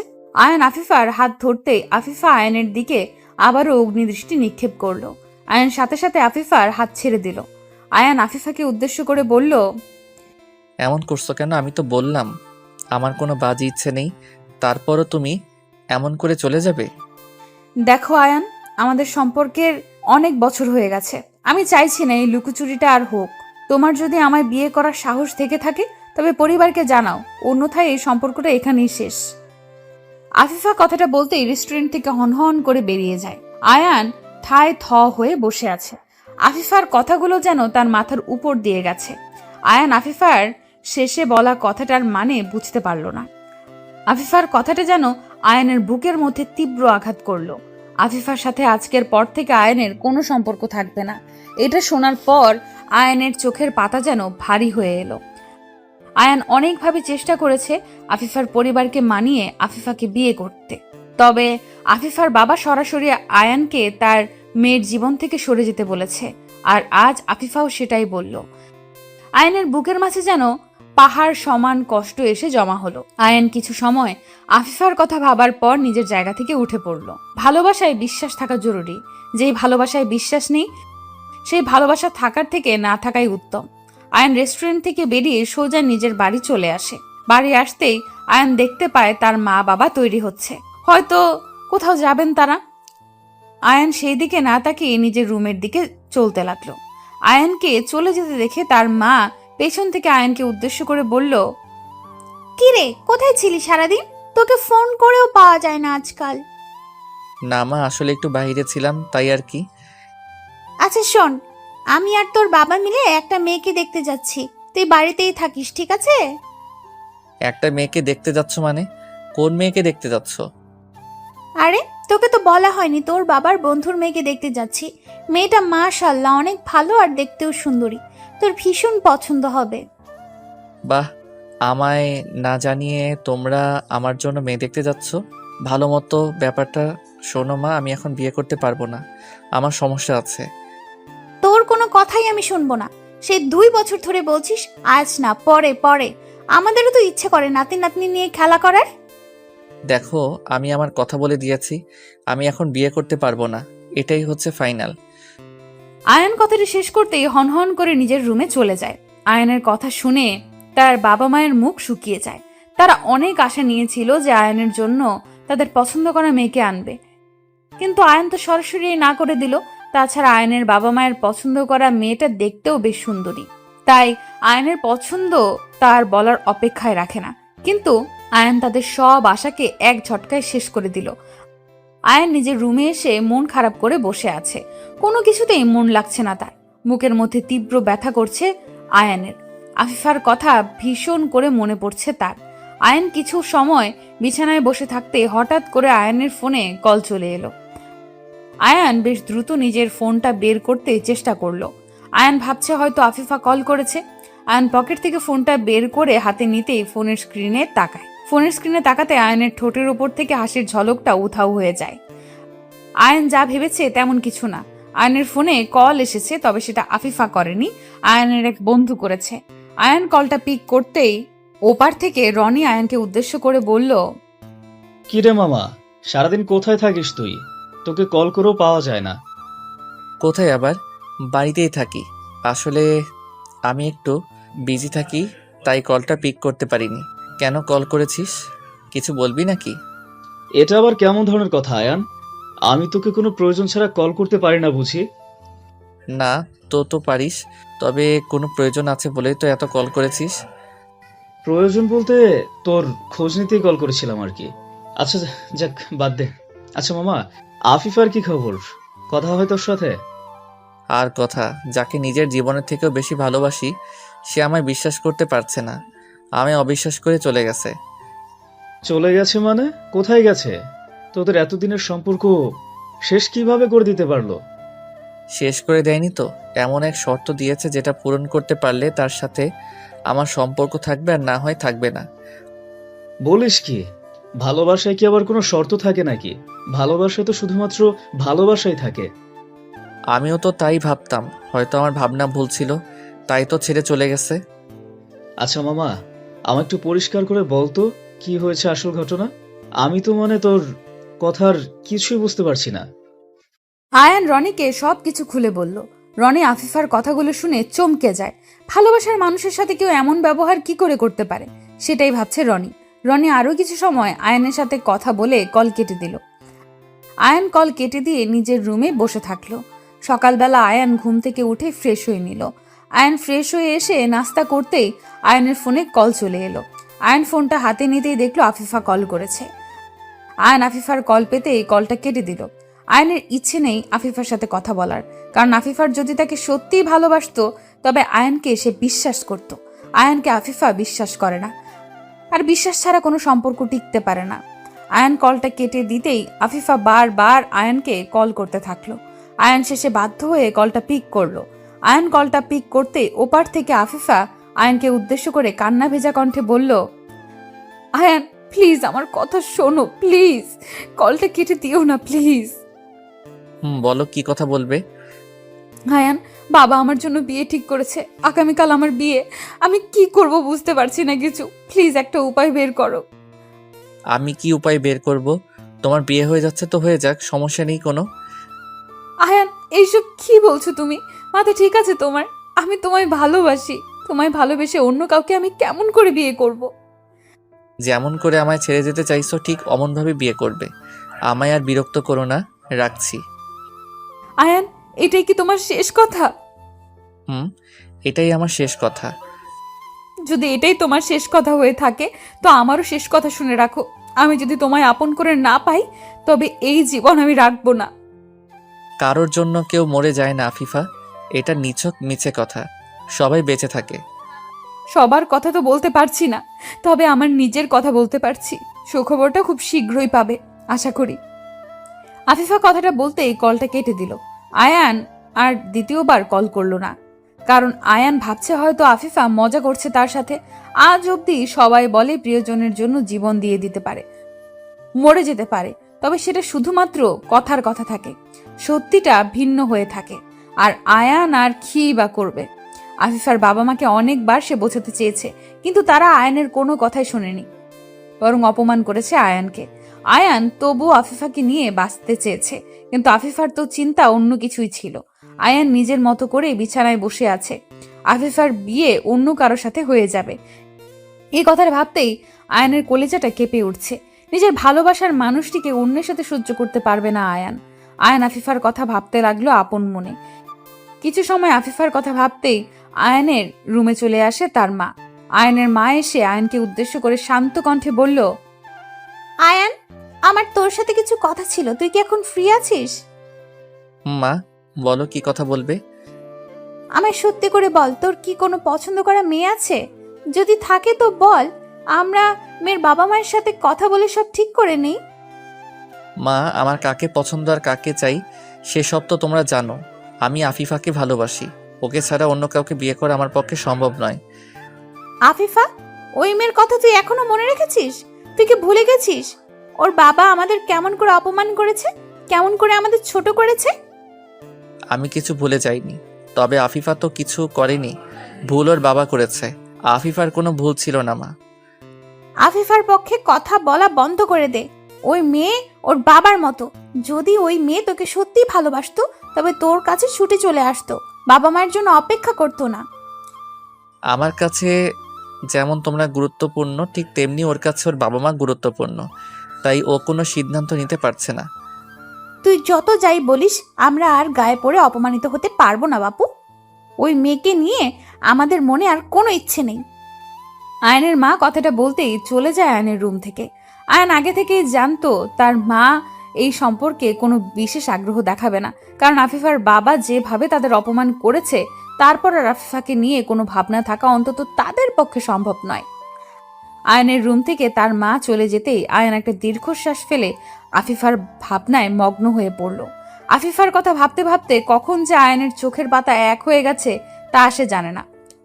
পরদিন সকালে আয়ানের ফোনে একটা অপরিচিত নাম্বার থেকে কল এলো। আয়ান ফোনটা পিক করতেই চমকে উঠল আয়ানের চমকে ওঠার কারণ ফোনের ওপারে ছিল আফিফার বাবা।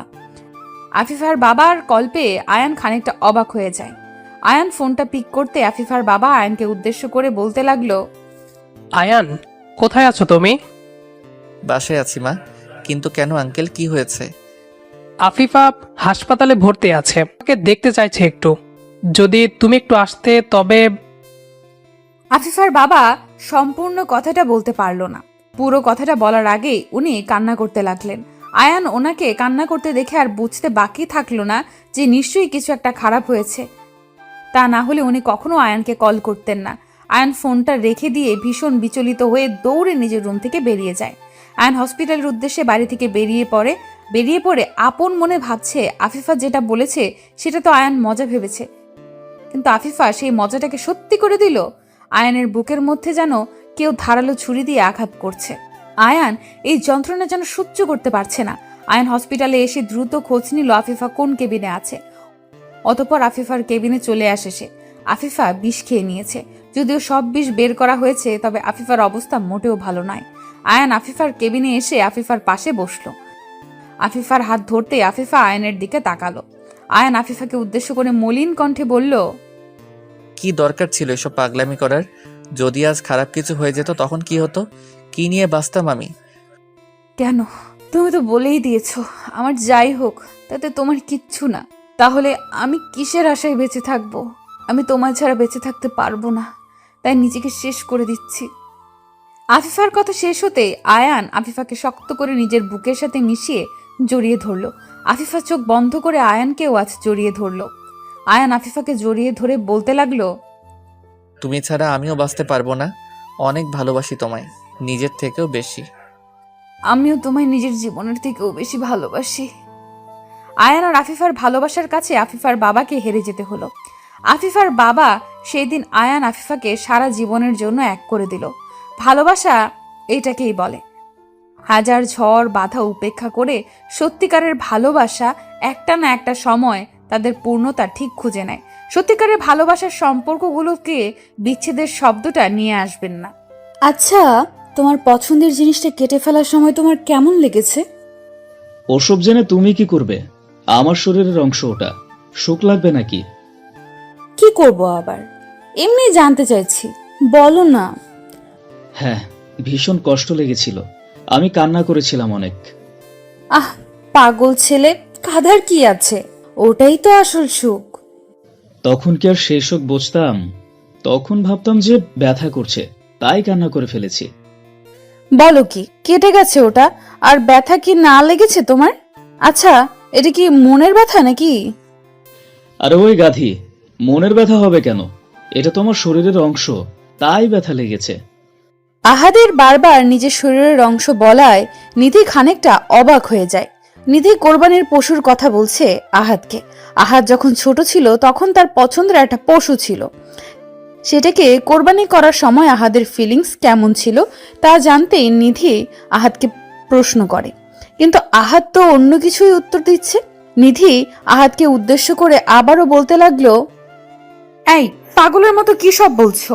তোমার শরীরের অংশ একটা পশু কেমন করে হয়? পশু মানে? দাঁড়াও, তুমি এতক্ষণ কি নিয়ে কথা বলছিলে? কি নিয়ে কথা বলছি মানে? আমি কোরবানির পশুর কথা বলছি। তুমি যখন ছোট ছিলে তখন তোমার প্রিয় পশুটাকে কোরবানি করার অনুভূতি জানতে চাইছি। ও শিট, তুমি পশু নিয়ে কথা বলছো আর আমি তো অন্য কিছুই ভেবে বসেছিলাম। সরি গো। তাই মনে করবে? আমি জানি তো তোমার সারাদিন ওসব কথা ছাড়া মাথায় কিচ্ছু আসে না। ধুর পাগলি, তুমি এমন করে বলেছো যে আমি নিজেই তো কনফিউজড হয়ে গেছি, তাই ওই উত্তরটা দিয়েছি আর কি। সরি তো। হয়েছে, এখন সরো, আমি আমার কাজে যাই আর তুমি বাজারে যাও। যে জিনিস নিবে সেসব নিয়ে এসো। এই তো কিছু সময় আগে গরু নিয়ে এলাম, এখন আবার একটু বাজারে যেতে হবে। আগামীকালও তো সময় আছে, আগামীকালই যাই। আগামীকাল? আচ্ছা ঠিক আছে, সে না হয় যাবে। এখন তাহলে রেস্ট করো, আমি একটু রান্নাঘর থেকে ঘুরে আসি। নিধি কথাটা বলতেই আহাদের পাশ থেকে উঠে পড়তে নিল। আহাদ নিধির দিকে তাকিয়ে দুষ্টু হাসি দিল। আহাদের মনের মধ্যে একটা রোমান্টিকতা ভর করে আছে। আহাদের মনের মধ্যে এই রোমান্টিকতা নিধি নিজেই জাগিয়েছে। এখন আহাদের মনকে অশান্ত করে সে কেটে পড়ছে। আহাদ কি এত সহজে নিধিকে যেতে দেবে নাকি? আহাদ দুম করে নিধির হাত ধরে ফেলল। একটা হ্যাচকা টান দিয়ে নিধিকে নিজের দিকে টেনে নিল সে। নিধি আহাদের টানের টাল সামলাতে না পেরে হকচকিয়ে গিয়ে আহাদের বুকের উপর এসে পড়ল। আহাদের বুকের উপর এসে নিধি পড়তেই নিধির চুলগুলো বড্ড এলোমেলো ভাবে নিধির মুখের উপর এসে পড়ে। নিধি কিছুই বুঝতে পারছে না। কৌতূহলী হয়ে আহাদের দিকে প্রশ্নসূচক দৃষ্টিতে তাকিয়ে আছে সে। আহাদ নিধির চুলগুলো পরম আবেশে স্পর্শ করল। সব চুলগুলো ঠিক করে দিয়ে নিধির কানের পেছনে গুজে দিল সে। নিধির দিকে হাস্যোজ্জ্বল মুখে তাকাতেই নিধি নিজের স্বামী আহাদকে উদ্দেশ্য করে বলল, এটা কি হলো? তুমি আমার সাথে এমন করলে কেন? কোনটা কি হলো গো?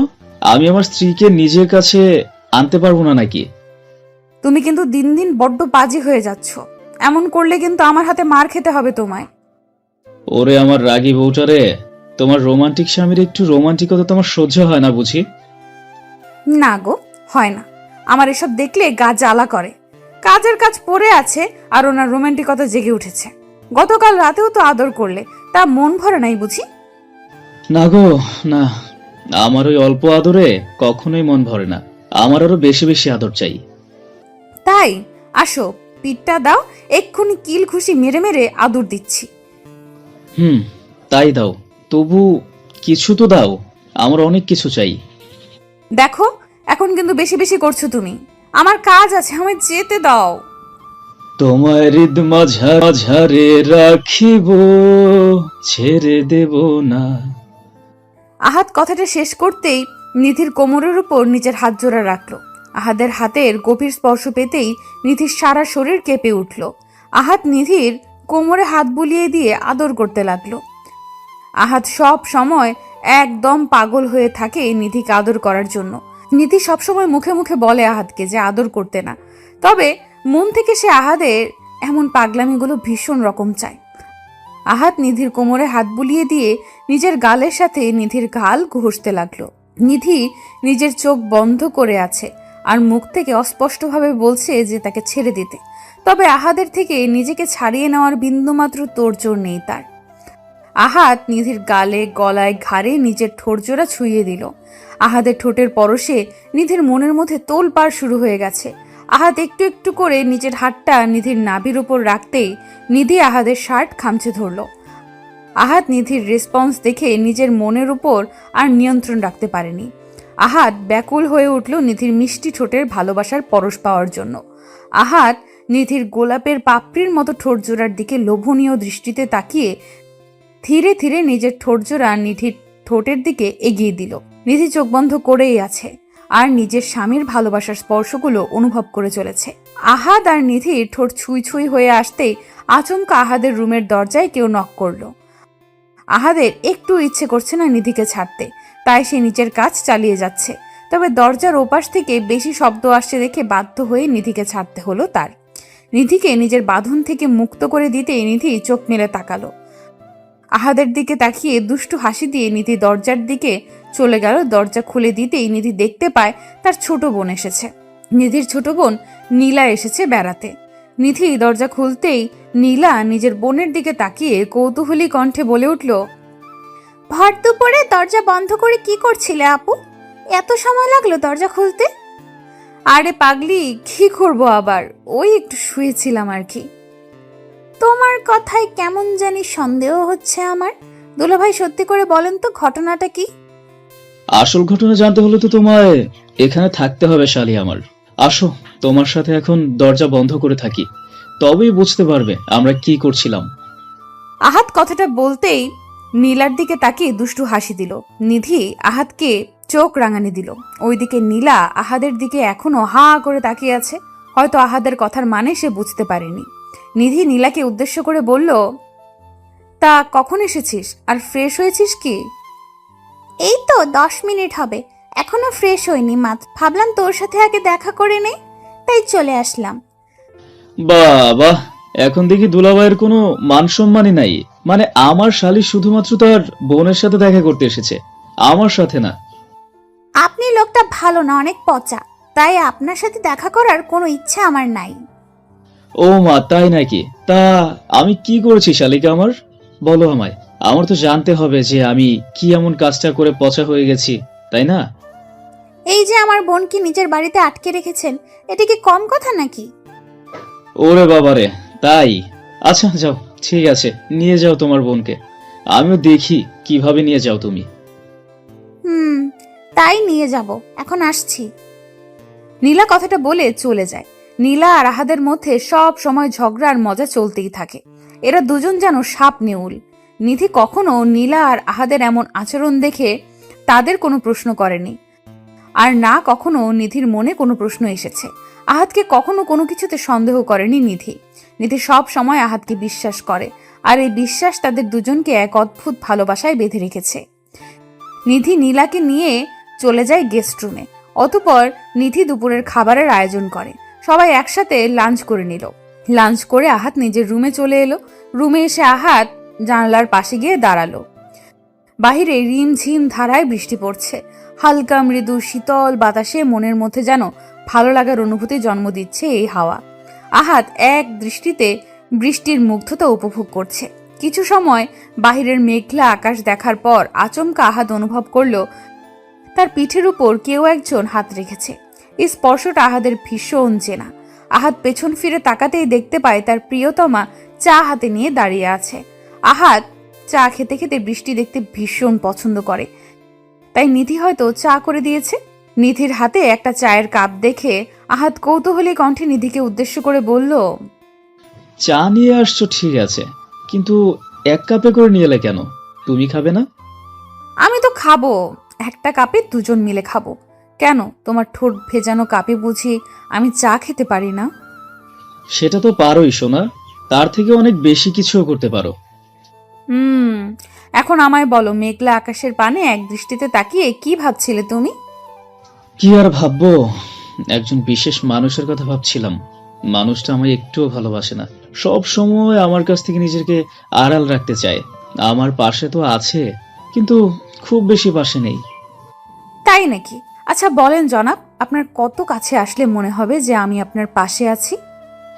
এতটা পাশে চাই যেন তোমার নিঃশ্বাসের শব্দ আমার কানে এসে পৌঁছায়। আমার হৃদয়ের প্রতিটি শব্দ যেন তোমার হৃদয়কে স্পর্শ করে। আহাদ কথাটা শেষ করার পূর্বেই নিধি চায়ের কাপটা আহাদের হাতে ধরিয়ে দিয়ে আহাদকে শক্ত করে জড়িয়ে ধরলো। আহাদ নিধির এমন আলিঙ্গনে নিজেকে আরো গভীরভাবে প্রকাশ করলো নিজের প্রিয়তমার কাছে। আহাদ নিধিকে নিজের বুকে জড়িয়ে নিয়ে নিধির কপালে নিজের ঠোঁটজোড়া ছুঁইয়ে দিয়ে দুজন বৃষ্টি দেখতে লাগলো আর গল্প করতে লাগলো। আহাদ আলতো করে নিজের ঠোঁটজোড়া কাপে ছুঁইয়ে দিয়ে চা পান করছে, আর সেই জায়গায় নিধি নিজের ঠোঁট রেখে আহাদের থেকে চা পান করছে। পরিবেশটা যেমন রোমান্টিক, ঠিক তেমন তাদের দুজনের মনের অনুভূতি। আহাদ চাটা শেষ করে নিয়ে নিধির দিকে তাকালো। নিধির ঠোঁটজোড়া গোলাপি রং থেকে যেন লাল হয়ে উঠেছে। আহাদ ওই রক্তিম কৃষ্ণচূড়া ফুলের পাপড়ির মতো ঠোঁটজোড়ায় আলতো করে নিজের হাত ছুঁইয়ে দিল। নিধি চোখ বন্ধ করে অনুভব করছে তার ভালোবাসার মানুষটির ছোঁয়া। আহাদ আলতো করে নিধির ঠোঁট স্পর্শ করে দুম করে নিধির কোমর ধরে ফেলল। নিধিকে স্লাইড করে আহাদ নিজের কোলে তুলে নিল। আহাদের কোলে চড়তে নিধির ভীষণ ভালো লাগে।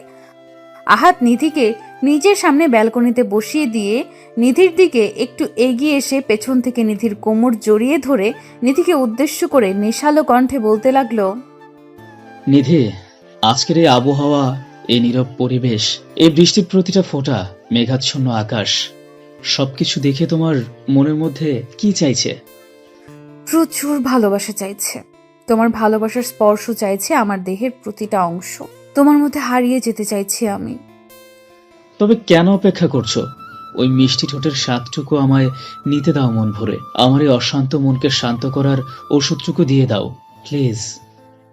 আহাদের নেশালো কণ্ঠস্বরটা যেন নিধির মনকে আরো ব্যাকুল করে তুলেছে। নিধি নিজেকে আর দমিয়ে রাখতে পারছে না। আহাদের প্রতি তার দুর্বলতা যেন আরো প্রখরভাবে কাজ করছে। আহাদ নিধির কোমর থেকে হাত সরিয়ে নিতেই নিধি হকচকিয়ে গিয়ে আহাদের কাঁধের ওপর নিজের হাত রেখে আহাদের ঠোঁট বরাবর নিজের ঠোঁটজোড়া এগিয়ে দিল। নিধির ঠোঁটজোড়া আহাদের দিকে এগিয়ে আসতেই আহাদ আর 1 মিনিটও বিলম্ব করল না। দুম করে নিজের ঠোঁট দিয়ে নিধির ঠোঁটজোড়াকে চেপে ধরল। পাগলের মতো আহাদ নিধির ঠোঁটের স্বাদ নিতে ব্যস্ত। দুজন যেন আর নিজেদের মধ্যে নেই, হারিয়ে গেছে তারা কোনো এক ভিন্ন জগতে। আহাদ যেমন নিধিকে পাগলের মতো চুমু খাচ্ছে, ঠিক তেমনি নিধিও আহাদের প্রতিটা স্পর্শে সমানভাবে রেসপন্স করছে। কিছু সময় ধরে তাদের আদর পর্ব চলতেই আহাদ আলতো করে নিধির ঠোঁটজোড়া ছেড়ে দিল। নিধিকে কোলে তুলে নিয়ে আহাদ সোজা চলে যায় নিজেদের বিছানায়। নিধিকে বিছানায় পরম আবেশে শুইয়ে দিয়ে আহাদ নিধিকে পাগলের মতো আদর করতে লাগলো। আহাদের ভালোবাসার স্পর্শগুলো নিধি ব্যাপকভাবে সাড়া দিতে লাগলো। দুজন যেন আজ হারিয়ে গেছে অন্য এক দুনিয়ায়। ভালোবাসাকে পূর্ণতা দিতে তারা মরিয়া হয়ে উঠেছে। ঘণ্টাখানেক পর আহাদ ক্লান্ত হয়ে নিধির বুকে মাথা দিয়ে শুয়ে পড়ল। আহাদ ক্লান্ত হয়ে পড়তেই নিধি আলতো কণ্ঠে আহাদকে উদ্দেশ্য করে মুচকি হেসে বলল, কি গো, তোমার এখন হলো বুঝি? যদি ইচ্ছে ছিল না এত তাড়াতাড়ি আদর শেষ করতে, কিন্তু তোমার ছটফটানিতে আমি বাধ্য হলাম তোমাকে ছেড়ে দিতে। তাই নাকি ফাজিল? জানো, তোমার এই একবার আদর করাতে আমার কতবার হয়ে যায়, তারপরও বলো ইচ্ছে হয় না ছাড়তে। ইস রে, তাই নাকি? কতবার কি হয়ে যায় গো? যাও ফাজিল, তোমার দেখি একটুও লজ্জা নেই। তোমার সামনে আমি লজ্জা পেতে যাব কেন? তুমি কি আমার পাশের বাড়ির ভাবি নাকি? আমার একটা মাত্র আদরের বউ। আমি তোমার সামনে একদম লজ্জা পাই না, বুঝতে পেরেছো? লজ্জা পেতেও হবে না, কারণ লজ্জা নারীর ভূষণ, পুরুষের নয়। ও রে, এখন আবার ভূষণ নিয়ে এসেছো? দেখি দেখি লিপস্টিকটা দেখি। আমার এখন আবার এই ঠোঁটের পরশ চাই। এই না, এই মাত্রই তো নিলে এই ঠোঁটের পরশ, আর দিতে পারবো না আমি। এখন ছাড়ো তো, ফ্রেশ হয়ে নিতে হবে তো। ফ্রেশ পরে হবে এখন আমায় আদর করতে দাও। আহাদ কথাটা শেষ করতেই পুনরায় নিধির ঠোঁটের দিকে এগিয়ে যায়। নিধি এবার আহাদকে বারণ করছে, কিন্তু আহাদ যেন কোনো কথাই শুনতে পাচ্ছে না। আহাদ জোর করে নিধির ঠোঁট নিজের দখলে নেওয়ার চেষ্টা করলো। নিধি আপন মনে আহাদের এমন পাগলামি দেখে ভীষণ হাসছে। হাসবে নাই বা কেন? এমন রোমান্টিক পাগল খজনের কপালে জোটে। আশেপাশে থাকা হাজার সম্পর্কের মধ্যে দেখা যায় কেউ হয়তো সম্পূর্ণরূপে সুখী নয়, আর সেই সকল সম্পর্কের থেকে আহাদ আর নিধির সম্পর্ক অধিক গুরুত্বপূর্ণ, কারণ তারা একে অপরের সাথে ভালো সুখী আছে। আহাদ নিধিকে আবার কিস করতে নিতেই আহাদের রুমে চলে আসে নিধির বোন। দরজায় নক করতেই নিধি আহাদের বুকে মৃদু ধাক্কা দিয়ে আহাদকে সরিয়ে দিয়ে বিছানা থেকে উঠে পড়ল। আহাদ নিধির দিকে তাকিয়ে মুখটা কুচকি নিয়ে বলতে লাগলো, এটা কি হলো? আমার শালিটা এমন শুরু করছে কেন? মানে আমি আমার স্ত্রীকে একটু আদর করব, তাতেও সমস্যা? হ্যাঁ সমস্যা। সময় নেই, অসময় নেই, সব সময় আদর আদর করা একদম উচিত নয়। এখন আমি আমার বোনের সাথে গল্প করব, তুমি যাও ফ্রেশ হয়ে নাও। তোমার বোনটাকে ইচ্ছে করে একদম আসছি ফ্রেশ হয়ে। তুমি ওকে একটু ওয়েট করতে বলো, তুমিও ফ্রেশ হয়ে নাও কেমন? জি চলেন ফ্রেশ হয়ে নেই। নিধি নীলাকে বলল 5 মিনিট ওয়েট করতে। অতঃপর আহাদ নিধি একসাথে ফ্রেশ হতে চলে যায়। ভালোবাসা কত সুন্দর, তাই না? ভালোবাসা শুধু যে মনের মধ্যে সীমাবদ্ধ থাকে তা কিন্তু নয়। স্বামী স্ত্রীর ভালোবাসা সব সময় সব কিছুতেই শোভা পায়। ভালো থাকুক ভালোবাসা। মরে যাব, আমায় ধর্ষণ করিয়েন না প্লিজ। আমি ধর্ষণ করছি কোথায়? আমি তো তোমায় আদর করছি। আদর করছেন মানে? এটা আদরের নমুনা? আমার শরীর ব্যথা হয়ে গেছে, রক্ত বেরিয়ে গেছে, প্লিজ। এসব প্লিজ বলে কোনো লাভ নেই। আমি আমার কাজটা করে তারপরই তোমায় ছাড়বো। আপনি আমার চোখের জল দেখতে পাচ্ছেন? ভীষণ কষ্ট হচ্ছে আমার, একটু দয়া করুন। উফ, তুমি ভীষণ সেক্সি সোনা, তাই আমি নিজের উপর নিয়ন্ত্রণ রাখতে পারি না। ইচ্ছে করে মানে আরো করি তোমাকে। আপনি মানুষ নাকি অন্য কিছু? এটা তো পশুর মতো আচরণ করছেন কেন? এতটা পশুর মতো আচরণ করছেন কেন? ব্লাড বের হচ্ছে দেখতে পাচ্ছেন। চুপ, ব্লাড বের করতেই তো এমন করছি। উফ, ব্লাড বের হচ্ছে মানে তুমি ভার্জিন, আর ভার্জিন মেয়েদের আদর করে অনেক বেশি মজা। এখন বিরক্ত করো না তো আমায়। আমাকে আমার কাজটা করতে দাও, আর আমার সাথে সমান তালে তাল মিলিয়ে আদর করার মজাটা নাও সোনা। বিছানায় শুয়ে চোখ জোড়া শক্ত করে বন্ধ করে আছে বৃষ্টি। বিছানা জুড়ে কিছু কিছু জায়গায় রক্তের দাগ লেগে আছে। সূর্যের সেইখানে বিন্দুমাত্র ভ্রুক্ষেপ নেই। সূর্য উন্মাদের মতো নিজের ইচ্ছে, নিজের শরীরের চাহিদা পূরণ করতে ব্যস্ত। বৃষ্টি এর আগে অনেকটা চিৎকার করেছে, তাই এখন আর চিৎকার করতে পারছে না। মুখ বুজে সহ্য করছে সবটা। কিন্তু বৃষ্টির এই নিশ্চুপ হয়ে সহ্য করাটা সূর্যের ভীষণ অপছন্দ হলো। সূর্য আরো রেগে গিয়ে বৃষ্টিকে ফ্ল্যাট করে কোমরে চেপে ধরে ফিসফিস করে বলল, কি হয়েছে? সুখ পাচ্ছ না? রেসপন্স কেন পাচ্ছি না আমি? আপনার পায়ে পড়ি, বিশ্বাস করুন, আমার ভীষণ কষ্ট হচ্ছে, দয়া করে আমায় নিস্তার দিন প্লিজ। বৃষ্টি আর কিচ্ছু বলতে পারল না। অতিরিক্ত রক্তক্ষরণের কারণে সে নিজের জ্ঞান হারিয়ে ফেলে। বৃষ্টি জ্ঞান হারিয়ে ফেলতেই সূর্য নিজের হুঁশে ফিরল। এইসব কি করছি আমি? বৃষ্টির লাইফটা, কথাটা আপন মনে বলে আটকে উঠল সূর্য। সূর্য বৃষ্টির শরীরের উপর থেকে উঠে পড়ল। বিছানা জুড়ে ছড়িয়ে আছে রক্তের দাগ। সূর্য রক্ত দেখে নিজের মাথা ঠিক রাখতে পারল না। ভীষণ খারাপ লাগছে তার। মনে হচ্ছে মাথাটা ঘুরে এক্ষুনি পড়ে যাবে সে। সূর্য একটু চোখ বড় বড় করে নিঃশ্বাস নিল। নিঃশ্বাস নিয়ে সূর্য বৃষ্টির উন্মুক্ত শরীরটা একটা চাদর দিয়ে ঢেকে দিল। সূর্য কিছু পরিমাণে পানি নিয়ে বৃষ্টির মুখের উপর ছিটকে দিল। মুখে পানি পড়তেই বৃষ্টির জ্ঞান ফিরে এলো। চোখ জোড়া বন্ধ রেখে বৃষ্টি সূর্যকে উদ্দেশ্য করে বলতে লাগলো, প্লিজ সূর্য, আমায় ছেড়ে দিন, আমার কষ্ট হচ্ছে, প্লিজ। চোখের পাতার উপর নোনা জল প্রায় শুকিয়ে গেছে বৃষ্টির। সূর্য বৃষ্টির গালে আলতো করে নিজের দু হাত রেখে বৃষ্টিকে নাড়া দিতে দিতে বলতে লাগলো, এই বৃষ্টি, বৃষ্টি ওঠো, কি হয়েছে তোমার? বলো আমায় বৃষ্টি। বৃষ্টি চোখের পাতা জোড়া অনেক কষ্ট করে খুলল। বৃষ্টি চোখের পাতা খুলতেই সূর্যকে দেখে ভয়ে আটকে উঠে। বৃষ্টি সূর্যের সামনে থেকে কয়েক গজ দূরে সরে যেতে নিতেই চেষ্টা করতেই বুঝতে পারলো তার শরীরে ভীষণ ব্যথা অনুভব হচ্ছে। বৃষ্টি নড়াচড়া করতে পারছে না। সূর্য বৃষ্টির ভয়কে বুঝতে পেরে বৃষ্টিকে উদ্দেশ্য করে শান্ত গলায় বলতে লাগলো, ভয় পাচ্ছ আমায়? আমাকে ভয় পেতে হবে না। আমি সত্যি কিছু বলার মতো অবস্থায় নেই। আমি বুঝতে পারি না এতক্ষণে কি হয়েছে। আমি একটা ঘোরের মধ্যে ছিলাম, সত্যি বলছি। আমাকে ক্ষমা করে দাও তুমি। সূর্য, আমাকে একটু হসপিটালে নিয়ে যাবেন, প্রচন্ড ব্যথা করছে আমার, আর ব্লিডিং হচ্ছে খুব। বৃষ্টির কথাটা যেন সূর্যের মনের মধ্যে বিঁধে গেছে। এক সেকেন্ডের জন্য সূর্য নিজেকে রাস্তার ছেলের সাথে তুলনায় নামিয়ে ফেলল। সূর্য কোনো কথা বলল না। চোখ জোড়া রক্তবর্ণ ধারণ করে আছে তার। ছলছল দৃষ্টি প্রকাশ করছে তার মনের মধ্যে থাকা অনুশোচনাগুলো। সূর্য বৃষ্টিকে কোলে নিয়ে বেশ দ্রুত হসপিটালের দিকে গাড়ি নিয়ে বেরিয়ে পড়ল। বৃষ্টি কোনো শব্দ করছে না, নিশ্চুপ হয়ে গাড়িতে বসে আছে। সূর্য গাড়িটা দ্রুত গতিতে ড্রাইভ করে হসপিটালে এসে বৃষ্টিকে কোলে নিয়ে জরুরি বিভাগে ছুটে চলে যায়। বৃষ্টিকে বেডে শুইয়ে দিয়ে সূর্য চিৎকার করে ডক্টরকে ডাকতে লাগলো। ডক্টর এসে বৃষ্টিকে দেখে জরুরি অপারেশনের ব্যবস্থা করলো। সূর্য অপারেশন কেবিনের বাহিরে হতাশা নিয়ে বসে অপেক্ষা করছে আর নিজেকে নানা ধরনের দোষারোপ করছে। আজ যদি বৃষ্টির কথায় সে উন্মাদ না হতো তবে আজ এমনটা হতো না। ঘটনার সূত্রপাত হলো বৃষ্টি সূর্যের মামাতো বোন। সূর্যদের বাড়ি এসেছিল বেড়াতে। সূর্য বৃষ্টিকে বেশ পছন্দ করে, বৃষ্টিও সূর্যকে পছন্দ করে, তবে মুখে কেউ কখনো কাউকে সেটা বলার সুযোগ পায়নি। আজ বৃষ্টি সূর্যের রুমে এসে খাটের তলা থেকে একটা মদের বোতল দেখতে পায়। সূর্য একটু একটু মদ্যপান করে। বৃষ্টি সেই বোতলটা পুরো সাবার করে। নেশায় আসক্ত বৃষ্টি মদ খেয়ে মাতালদের মতো করতে থাকে। সূর্য বৃষ্টিকে মাতলামি করতে দেখে বিষয়টা আঁচ করতে পারে, কিন্তু বৃষ্টি সূর্যকে নানাভাবে ফোর্স করতে থাকে। সূর্য প্রথমে বৃষ্টিকে অনেকবার বোঝানোর চেষ্টা করার পরেও বৃষ্টি কোনো কথা শোনেনি। অতঃপর সূর্য আর নিজেকে নিয়ন্ত্রণ করতে পারল না। বৃষ্টিকে আদরে আদরে ভরিয়ে দিতে লাগলো সে।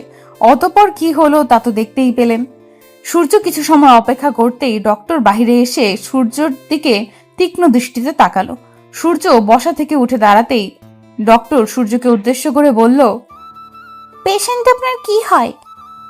কেন ডক্টর, কি হয়েছে? সব ঠিক আছে তো? মানে বৃষ্টির কোনো ক্ষতি হয়নি তো? প্রশ্নের বিপরীতে আমি প্রশ্ন করা পছন্দ করি না, উত্তর দিন। ও আমার স্ত্রী, বলুন কি হয়েছে? ও ঠিক আছে, আপনার স্ত্রী সামান্য ইনজুরি পেয়েছে, সমস্যা নেই, ঠিক হয়ে যাবে।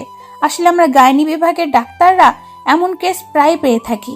ছেলেমেয়েরা বিয়ের আগে অবৈধ সম্পর্ক করে অনেক সেম কেস নিয়ে আসে। আপনি রাইট টাইমে আসতে পেরেছেন, তা না হলে রক্তক্ষরণে হার্ট অ্যাটাক হয়ে আপনার স্ত্রীর মৃত্যু পর্যন্ত হতে পারত। পরবর্তীতে একটু সাবধান, আপনার স্ত্রীর একটুর জন্য রক্ষা পেয়েছে। একটু সাবধান কেমন? ডক্টরের কথা শুনে সূর্য যেন প্রাণ ফিরে পেল। সূর্য একটা দীর্ঘশ্বাস ছেড়ে বৃষ্টিকে দেখতে ছুটে কেবিনের দিকে চলে যায়। বৃষ্টি বেড়ে নিশ্চুপ হয়ে শুয়ে আছে। সূর্য কেবিনে আসতেই বৃষ্টি সূর্যের দিক থেকে মুখ ফিরিয়ে অন্যদিকে মুখ ঘুরিয়ে নিল। সূর্য বিষয়টা বুঝতে পেরে বৃষ্টির কাছে এসে বসল। মাথাটা নিচু করে বৃষ্টিকে উদ্দেশ্য করে বলল সূর্য, বৃষ্টি, আমি সত্যি লজ্জিত। আমি চাইনি। সূর্যকে থামিয়ে দিয়ে বৃষ্টি বলতে লাগলো, থামুন প্লিজ, আপনার কথাগুলো আমার সহ্য হচ্ছে না। হুম। একদিন হসপিটালে থাকার পর বৃষ্টিকে হসপিটাল থেকে ছাড়া হলো। বৃষ্টি বাড়ি এসে নিজের ব্যাগ গুছিয়ে নিল। এখন মোটামুটি সুস্থ বৃষ্টি। সূর্য বৃষ্টিকে নিয়ে বাড়ি ফিরতেই সবাই হাজারটা প্রশ্ন শুরু করে দিল। সবাই জানতে চাইতে লাগলো বৃষ্টি কোথায় ছিল গতকাল রাতে, আর সূর্যই বা কোথায় ছিল। কিন্তু সূর্য সত্যিটা সবাইকে বলতে পারলো না। মিথ্যা বলল যে গতকাল তারা একটু ঘুরতে গেছিল। বাড়ির লোক আর কোনো কথা বলল না। রুমে এসে সূর্য ফ্রেশ হয়ে নিতেই বাহির থেকে চিৎকার চেঁচামেচির শব্দ আসতে লাগলো। সূর্য বিচলিত হয়ে দৌড়ে ছুটে বাহিরে চলে আসে। বাহিরে আসতেই সূর্য দেখতে পায় বৃষ্টি তৈরি হয়ে বেরিয়ে যাচ্ছে, আর বাড়ির সবাই বৃষ্টিকে আটকাতে মরিয়া হয়ে চেষ্টা করছে। সূর্য বৃষ্টির দিকে কিছু সময় তাকিয়ে থেকে পেছন থেকে এগিয়ে গিয়ে বৃষ্টির হাত ধরল। বৃষ্টি সূর্যের স্পর্শ পেতেই থমকে দাঁড়ালো। সূর্য মৃদু কণ্ঠে বলল, বৃষ্টি, তুমি এভাবে চলে যাচ্ছ কেন? সবাই যেতে বারছে, একটু সকলের কথা ভেবে। সূর্যকে থামিয়ে দিয়ে বৃষ্টি ভারী কণ্ঠে বলল, সবার কথা রাখা আমার পক্ষে সম্ভব নয়। আর এত কিছু হয়ে যাবার পরেও আমি এ বাড়িতে থাকবো, সেটা কাল্পনিক। তাছাড়া এই বাড়িতে না থাকার যথেষ্ট কারণ আছে। কি কারণ বলো আমায়। বিশ্বাস করো, আমি সেই কারণটা বদলে দিব, প্লিজ। বৃষ্টি সূর্যের হাত থেকে নিজের হাত এক ঝাড়ি দিয়ে ছাড়িয়ে নিয়ে সূর্যের দিকে গভীর দৃষ্টি রেখে বলতে লাগলো, সেই কারণটা আর কিছু নয়, আপনি নিজেই। বৃষ্টির কথা শুনে সূর্যের কোনো পরিবর্তন দেখা গেল না। সূর্য মাথাটা নিচু করে নিছক হাসির রেখা নিজের ঠোঁটের কোণে এঁকে বৃষ্টিকে উদ্দেশ্য করে বলল, এই সামান্য ব্যাপারটার কারণে মানে তুমি চলে যেতে চাইছো? ঠিক আছে বৃষ্টি, তুমি থাকো, আমি বেরিয়ে যাচ্ছি। আজকের দিনের সময়টা কি পাবো আমি? মানে আমার সবকিছু গোছাতে একটু সময় লাগবে, শুধু আজকের দিনটা। কাল সকাল হতেই চলে যাব আমি। থাক, দরকার নেই। আপনি চলে গেলে বাড়ির লোক নানা কথা বলবে। ঘরের ছেলে ঘরে থাকুক, আমি চলে যাচ্ছি। আরে না, কিছু বলবে না। আমি ট্যুরের কথা বলে বেরিয়ে যাব, আর ততদিন ফিরবো না যতদিন তুমি আছো। ওকে। এবার খুশি তো তুমি? আমার খুশি? যেখানে আমার জীবনটা নরক করে দিয়েছেন কয়েক মুহূর্তে, সেখানে আমার খুশির কথা চিন্তা করা আপনাকে শোভা দেয় না। বৃষ্টি কথাটি শেষ করে হনহন করে রুমের দিকে চলে যায়। সূর্যের চোখের সামনেটা আধার হয়ে আসছে। এই আধার হয়ে আসার কারণ হলো জল। নোনা জল সূর্যের চোখের পাতা ভারী করে দিয়েছে। ছলছল চোখে সূর্য সবার আড়ালে নিজের রুমে চলে আসে। মনের মধ্যে একটা প্রশ্ন ঘুরছে সূর্যর। সূর্য ভাবছে, আমি তো কোনো ভুল করিনি, আমি তো নিজের ইচ্ছায় বৃষ্টির সাথে কিছু করিনি, বরং বৃষ্টি নিজেই আমার কাছে এসেছে, আমায় জোর করেছে। মানছি আমায় নিজের জ্ঞানে থাকা উচিত ছিল, আমি পারিনি, তাই বলে সব কিছুর জন্য আমাকে সাজা দেওয়ার মানে কি? সূর্য কথাটা ভাবতেই বৃষ্টির কথা মনে পড়ে যায় তার। বৃষ্টি যদি তাকে দূরে রেখে এমন অবহেলা করে শান্তি পায়, তবে বৃষ্টির শান্তির জন্য সব কিছু সে করতে পারবে। ভাইয়া, কোথায় যাচ্ছেন? আসলে আজ আমার একটা ট্যুর আছে কিছুদিনের জন্য, তাই বের হচ্ছিলাম। ভাইয়া, আমরা তো আর অল্প কয়েকদিন আছি, এই কয়দিন না হয় এখানেই থেকে যান। আমরা চলে গেলে বরং আপনিও চলে যাবেন। তোমরা যাওয়ার আগেই আমি ফিরে আসবো, সো টেনশন করিও না। সূর্যের কথা শেষ হতে পেছন থেকে বৃষ্টি বেশ শব্দ করে বলতে লাগলো, আপনি যে চলে যাচ্ছেন, আমার কিছু কথা আছে আপনার সাথে। বৃষ্টির কথা শুনে সূর্য পেছন ফিরে দৃষ্টিপাত করলো। বৃষ্টির উদ্দেশ্যে সূর্য বলতে লাগলো, হ্যাঁ বলো, কি বলবে? বলার মতো অনেক কথা আছে, তবে এখানে নয়, আমি একান্তে। রুমে চলো। সূর্য বৃষ্টিকে থামিয়ে দিয়ে রুমে চলে যায়। আসলে সূর্যের বাড়ি ছেড়ে চলে যেতে মোটেও কষ্ট হচ্ছে না। আসল কষ্টটা হচ্ছে এই ভেবে যে বৃষ্টি তাকে অবহেলা করছে। ভালোবাসার মানুষটি যখন অবহেলা করে তখন কলিজার মধ্যে লাগে আঘাতটা। সূর্য রুমে এসে বসতেই বৃষ্টি রুমে এসে দরজাটা বন্ধ করে দিল। সূর্য বৃষ্টির কাজে একটু অবাক হলো। সূর্য অবাক হয়ে বৃষ্টিকে উদ্দেশ্য করে বলতে লাগলো, এ কি করছো? দরজা বন্ধ করছো কেন? কিছু হারানোর ভয় নেই, আর যা ছিল তা আপনি নিয়ে নিয়েছেন। দেখো বৃষ্টি, আমি মানছি যে আমি ভুল করেছি, তবে সেখানে আমার যতটা দোষ ছিল ঠিক ততটা তোমারও ছিল। এক হাতে কখনো তালি বাজে না, তবুও তুমি এককভাবে আমায় দোষারোপ করলে। চলে যেতে বললে আমাকে তোমার সামনে থেকে। সমস্যা নেই, চলে না হয়ে যাব, তবে একটা কথা, এই মনের মধ্যে থেকে কি করে সূর্যকে বাহির করবে বলতে পারো? সূর্যের কথায় অবাক হয়ে বৃষ্টি বলল, আমার মনের মধ্যে আপনি আছেন, সেটা আপনি জানেন কি করে? তোমার মনটা হয়তো সবটা আড়াল করে, তবে চোখ জোড়া তো তা করে না। ওই চোখে আমি স্পষ্ট দেখতে পেয়েছি আমার ছবি, তাই আমি জানি। এখন কি করব?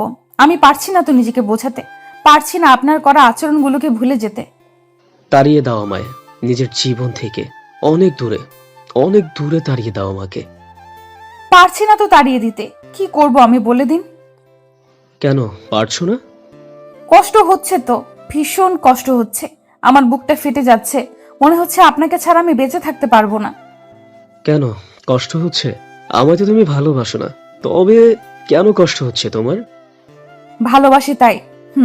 আমি আপনাকে ভালোবাসি ভীষণ। কথাটা বলতেই বৃষ্টি লজ্জায় মাথা লুকিয়ে নিল। সূর্য মুচকি হাসি দিয়ে বৃষ্টির লজ্জা মাখা মুখটার দিকে গভীর দৃষ্টি রাখলো। অপরূপ সুন্দরী এক নারী তার সামনে দাঁড়িয়ে আছে, নিজেকে ইচ্ছা করলেও নিয়ন্ত্রণ করা দায়। এই সুন্দরীর মাঝে সারা জীবন ধরে ডুবে থাকলেও কম হবে। এই সুন্দরী তার গল্পের পরী, যাকে নিয়ে কয়েক কোটি গল্প লিখেছে সূর্য। সূর্য বৃষ্টির দিকে একটু এগিয়ে এসে বৃষ্টির থুতনিটা ধরে আলতো করে বৃষ্টির মুখটা তুলে দিল। বৃষ্টি ভীষণ লজ্জা পাচ্ছে।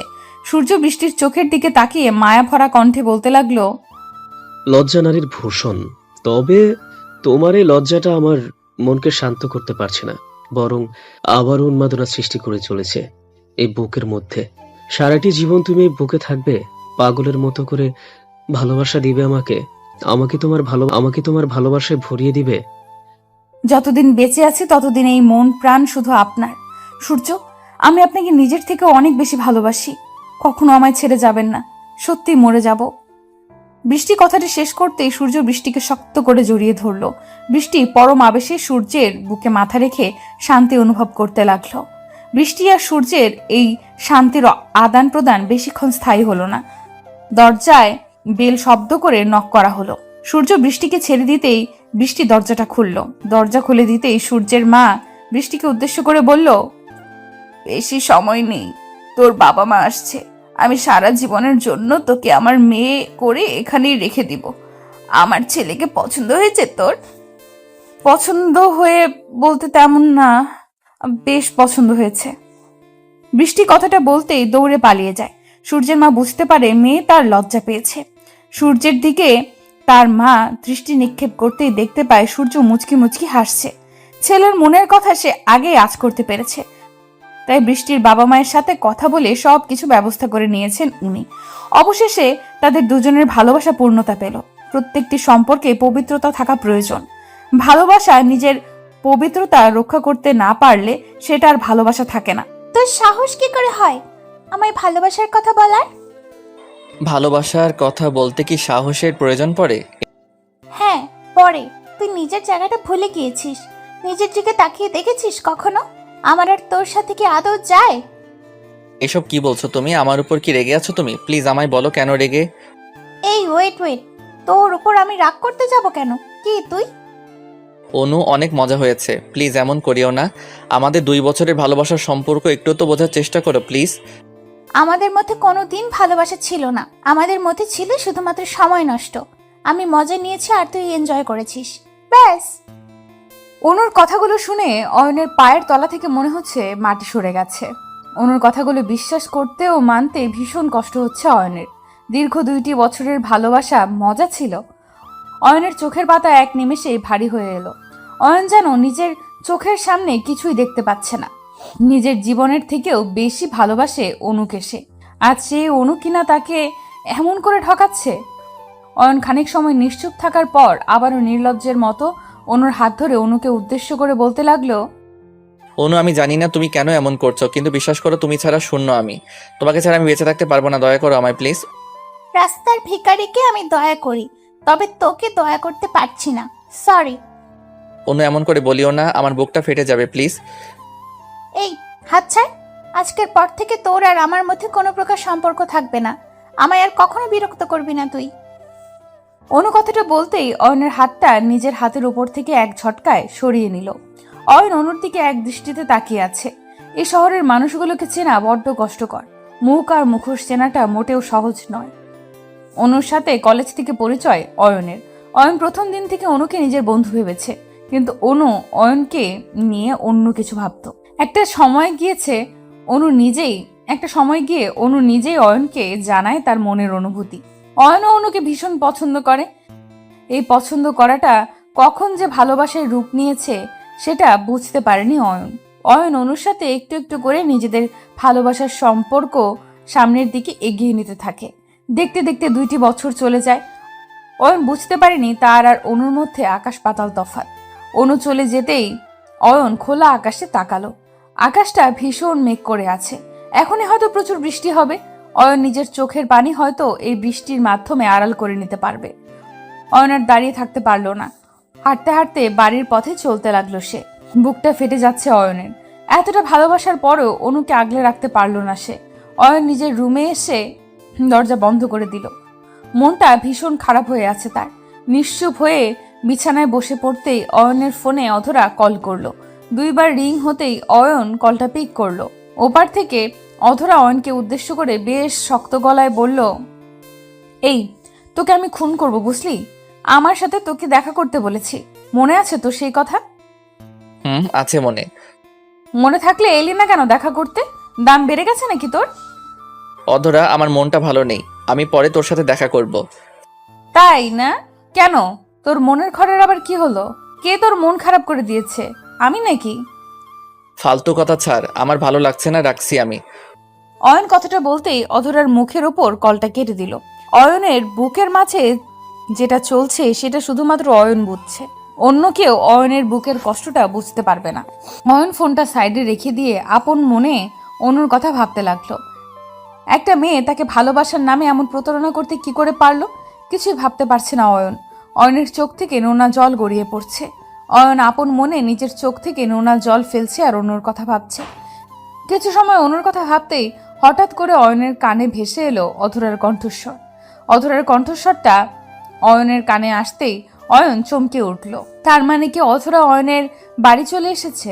অয়ন বিছানার উপর থেকে উঠে দাঁড়াতেই অধরা অয়নের রুমে হকচকিয়ে চলে এলো। অধরা অয়নের রুমে এসে দুম করে অয়নের উপর ঝাঁপিয়ে পড়ল। অয়ন কিছু বুঝে ওঠার আগেই অধরা অয়নের শার্টের কলার চেপে ধরে রাগে গজগজ করতে করতে অয়নকে উদ্দেশ্য করে বলল, তোকে এখন ইচ্ছে করছে মেরে ফেলতে। আমায় এত কষ্ট দিস কেন রে তুই? আমার কথা কি তোর মনে থাকে না? অধরা, শান্ত হয়ে কথা বল, আমার শার্টের কলারটা ছাড়। ছাড়বো না। আমি শান্ত হয়ে কথা বলতে পারছি না। তুই আমার সাথে এমন করিস কেন? কি করেছি আমি? তুই কি করবি? আমার মন খারাপ ছিল তাই তোর সাথে দেখা করতে পারিনি। আচ্ছা বল, কেন মন খারাপ হয়েছে? কি হয়েছে সত্যি করে বল। কিছু হয়নি, সব ঠিক আছে, বাদ দে সেসব কথা। কি কথা বলতে এত জরুরি তলব করেছিস বল এখন। সব কথা তোকে বলতে হবে কেন? তুই কি আমার চোখের ভাষা পড়তে জানিস না? কি সব পাগলের মতো কথা বলছিস তুই? মাথা ঠিক আছে তো তোর? আমার মেজাজ খারাপ করিস না, কাজের কথা বললে বল, না হলে যা। আমার কথা তো তোর কাছে গুরুত্বহীন মনে হয়। শোন অয়ন, আমি কিন্তু লজ্জার দোহাই দিচ্ছি না। আমি তোকে ভালোবাসি, সরাসরি বললাম। ভুল করেও না করিস না, কারণ আমি না শব্দটা শুনতে পারি না। অধরার কথা শুনে অয়ন চমকে উঠল। অয়ন সবসময় অধরাকে নিজের বন্ধু ভেবে এসেছে। অধরা হঠাৎ করে অয়নকে প্রপোজাল দিবে এমন কিছুই অয়ন কখনো আশা করতে পারেনি। অয়ন অধরার কথায় খানিকটা চমকে গিয়ে অধরাকে উদ্দেশ্য করে কৌতূহলী কণ্ঠে বলল, আমার সাথে মজা করছিস তুই? দেখ, আমার কিন্তু মন মাইন্ড এমনিতেই ভালো নেই, তাই আমার সাথে কোনো প্রকার ফাইজলামি করিস না প্লিজ। আমি তোর সাথে ফাজলামি করব কেন? আমি সত্যিই তোকে ভালোবাসি, বিশ্বাস কর আমায়। আমি তোকে ছাড়া বাঁচতে পারবো না। অধর, আমি তোকে কখনো ওসব ভেবে দেখিনি। তুই আমার বন্ধু ছিলি, আছিস আর বন্ধুই থাকবি। Shut up! আমি তোর বন্ধু হয়ে থাকতে পারবো না। আমি তোর প্রিয়জন হতে চাই, মানে চাই। এবার তোর ইচ্ছে থাকুক বা না থাকুক, আই ডোন্ট কেয়ার। পাগলামি করতেই পারবি তুই, কিন্তু তোর এই পাগলামিতে সবটা বদলে যাবে না। কি বদলে যাবে আর কি বদলাবে না সেটা আমি নির্ণয় করেই এসেছি। তোকে আমি দরকার পড়লে জোর করে হলেও আমার করেই ছাড়বো। অধরা কথাটা বলতেই অয়নের সামনে থেকে চলে যায়। অয়ন অবাক হয়ে অধরার চলে যাওয়ার দিকে এক দৃষ্টিতে তাকিয়ে আছে। অধরা হঠাৎ করে এমন কথা বলতে পারে হয়তো অয়ন আশা করতে পারেনি, কিন্তু অয়ন এটাই বুঝতে পারছে না অধরার মনের মধ্যে হঠাৎ করে এইসব চিন্তা কেমন করে এলো। অধরা তো কাউকে কখনো ভালোবাসতে পারেই না, কারণ এতটা বছরের বন্ধুত্বের সম্পর্কের মধ্যে অয়ন একটিবারও শোনেনি অধরা কাউকে ভালোবাসে। অধরাও কি অনুর মতো করে তাকে নিয়ে মজা করতে এসেছে? অনুর কথা ভাবতেই অয়ন আবার শান্ত হয়ে গেল। অনুর সাথে শেষ কথা বলার পর আর একটিবারও অয়ন অনুকে কল করেনি। বোবা মনের ইচ্ছে হলো ভীষণ অনুর সাথে একটু কথা বলতে। অয়ন এখনো ভাবছে অনু হয়তো রাগের বশে অয়নের সাথে এমন করেছে। অয়ন নিজের ফোনটা হাতে নিয়ে অনুর নাম্বারে কল করলো। অয়ন অনুকে কল করতেই দুবার রিং হতেই অনু কলটা পিক করলো। অনু কলটা পিক করতেই ওপাশ থেকে ভীষণ কর্কশ কণ্ঠে অয়নকে উদ্দেশ্য করে চরম বিরক্তি নিয়ে বলল, এই, কি হয়েছে তোর? একবার বললাম না তোর আর আমার মাঝে আর কিছু নেই? কথা কি কানে যায় না তোর? অনু প্লিজ আমার কথাটা তো শোনো, এমন করিও না প্লিজ। আমি সত্যি তোমায় ভালোবাসি, আমায় এমন করে ছেড়ে দিও না। আচ্ছা, ঝামেলায় পড়লাম তো। আমি কি তোকে বলেছি যে তুই আমায় ভালোবাসিস না? আমি বলেছি তোকে আমি ভালোবাসি না। আমাকে আর জ্বালাতে কল করবি না। অনু এতটা তাড়াতাড়ি কি করে তুমি বদলে যেতে পারলে?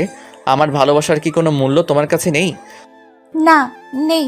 আমার কাছে তোর মতো ফকিরের কোনো মূল্য নেই। আর শুধু আমার কাছে বলছিস কেন? তোর মূল্য কোনো মেয়ের কাছে নেই। দয়া করে আর জ্বালাবি না আমায়। অনু প্লিজ মাথাটা একটু ঠান্ডা করো সোনা। এমন করলে কি করে হবে বলো? আমাদের একদিনের সম্পর্ক নয়, একটু বোঝার চেষ্টা করো। আমি এত শত বুঝতে চাই না। কলটা রাখছি। তারপরও যদি নির্লজ্জের মতো আমায় কল করিস তবে আমি বিকল্প ব্যবস্থা নিতে বাধ্য হব। অনু শোনো প্লিজ। অনু অনু অয়নের কথাটা শোনার বিন্দু মাত্র প্রয়োজন বোধ করলো না। অয়নের মুখের ওপর কলটা কেটে দিয়ে অয়নের ফোন নাম্বারটা ব্ল্যাক লিস্টে রেখে দিল। অয়ন অনুর নাম্বারে আরও কয়েকবার কল ডায়াল করার পরেও কোনো লাভ হলো না। অনুর ফোনে আর কল গেল না। অয়ন ফোনটা ফেলে দিয়ে মাটিতে বসে পড়ল। চোখ থেকে টপ টপ করে জল গড়িয়ে পড়ছে তার। নিজের চোখের সামনে নিজের ভালোবাসার মানুষটির এমন পরিবর্তন যেন অয়নকে ক্ষতবিক্ষত করে দিয়েছে। এই সমাজে কেউ নির্লজ্জ নয়। যার কাছে সম্পর্কের মূল্য বেশি সে বারবার ফিরে আসতে চায়। অয়ন আপন মনে ভাবতে লাগলো এমন করে নিজের চোখের জল ফেলা ঠিক হবে না। অনু যদি বদলে গিয়ে অয়নকে ছেড়ে ভালো থাকে তবে অয়ন কেন পারবে না? অয়নও পারবে অনুকে ছাড়া ভালো থাকতে। অয়ন নিজের চোখের জল মুছে ফেলতেই অধরা অয়নকে কল করলো। অয়ন কলটা পিক করতেই অধরা অয়নকে যা বলল তা শুনে অয়ন চমকে উঠল।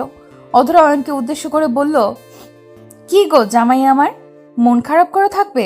আমায় একটু ভালোবাসা দিলে কি হয়? হ্যালো, আমি কি অদরের সাথে কথা বলছি? ফাজলামি করিও না জামাই আমার, তুমি তোমার আদরের বউয়ের সাথেই কথা বলছো। অদরা ফাইজলামি ছাড় বলছি। ওগো, আমি ফাজলামি ছেড়ে দিয়েছি। দেখছো না তোমার অধরা সব কিছু বদলে গেছে? কত ভালোভাবে কথা বলছে তোমার অধরা। কেন কল করেছিস সেটা বল।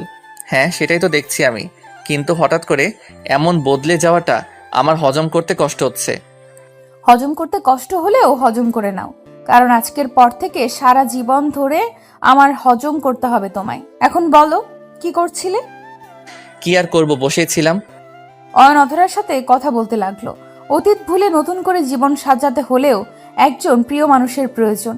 প্রিয় মানুষটির ভালোবাসা আমাদের মন থেকে সমস্ত অতীতকে ভুলিয়ে দিয়ে নতুন করে বাঁচতে সাহায্য করবে। অয়ন অধরার সাথে হেসে হেসে কথা বলতে লাগলো।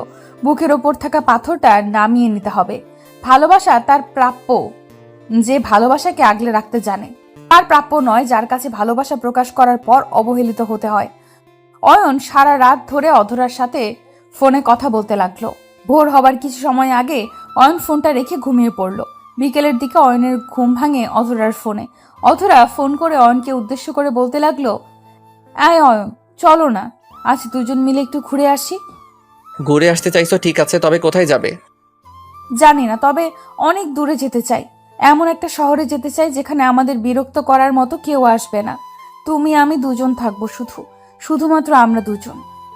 আহ, তোমার রোমান্টিক ভাবনা দেখে আমার মনের মধ্যে তো খুশিতে নাচ বয়ে গেল। 10 মিনিট অপেক্ষা করো, আমি রেডি হয়ে আসতেছি। আমি তো রেডি হয়েই বসে আছি, 5 মিনিটের মধ্যে আসো। জি, তাই আসছি। অয়ন কলটা কেটে দিয়ে দ্রুত ফ্রেশ হয়ে নিল। জীবন না কারোর জন্য থেমে থাকে, আর না সময় কারোর জন্য অপেক্ষা করবে। জীবন তার আপন গতিতে ছুটে চলবে, শুধু অপেক্ষা হচ্ছে সঠিক মানুষ লাইফে আসার। অয়ন ফ্রেশ হয়ে নিয়ে অধরার বাড়ির সামনে চলে যায়।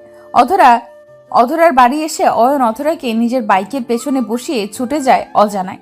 অয়নের সাথে আজ অধরার প্রথম এতটা কাছাকাছি বসে কোথাও বেড়াতে যাওয়া।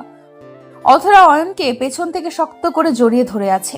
কিছু দূর গাড়ি চলার পর অয়ন অধরাকে উদ্দেশ্য করে বলল, আচ্ছা, আমরা তো অনেকটা পথ চলে এসেছি, এখন কি থামবো নাকি আরো চলবো? তোমার আর আমার ভালোবাসার পথের কি শেষ আছে? এই পথ কোনোদিন শেষ হবে না। পাগলি একটা। শোনো, সামনে ফুচকার দোকান আছে, ওখান থেকে চলো ফুচকা খেয়ে নেই। ফুচকার কথা শুনে অয়ন খুশিতে গদগদ হয়ে গেল। কতদিন হয়েছে অধরা ফুচকা খায়নি, আজ অয়নকে সাথে নিয়ে ফুচকা খাবে সে। অধরা খুশিতে গদগদ হয়ে অয়নকে উদ্দেশ্য করে বলল, এই সত্যি তুমি ফুচকা খাবে? জি, সত্যি খাবো। কেন, তোমার সাথে ফুচকা খেলে কি পাপ হবে নাকি? আরে বোকা, সেটা বললাম কখন? তুমি তো সচরাচর ফুচকা খাও না, আজ খেতে চাইছো তাই জিজ্ঞেস করলাম।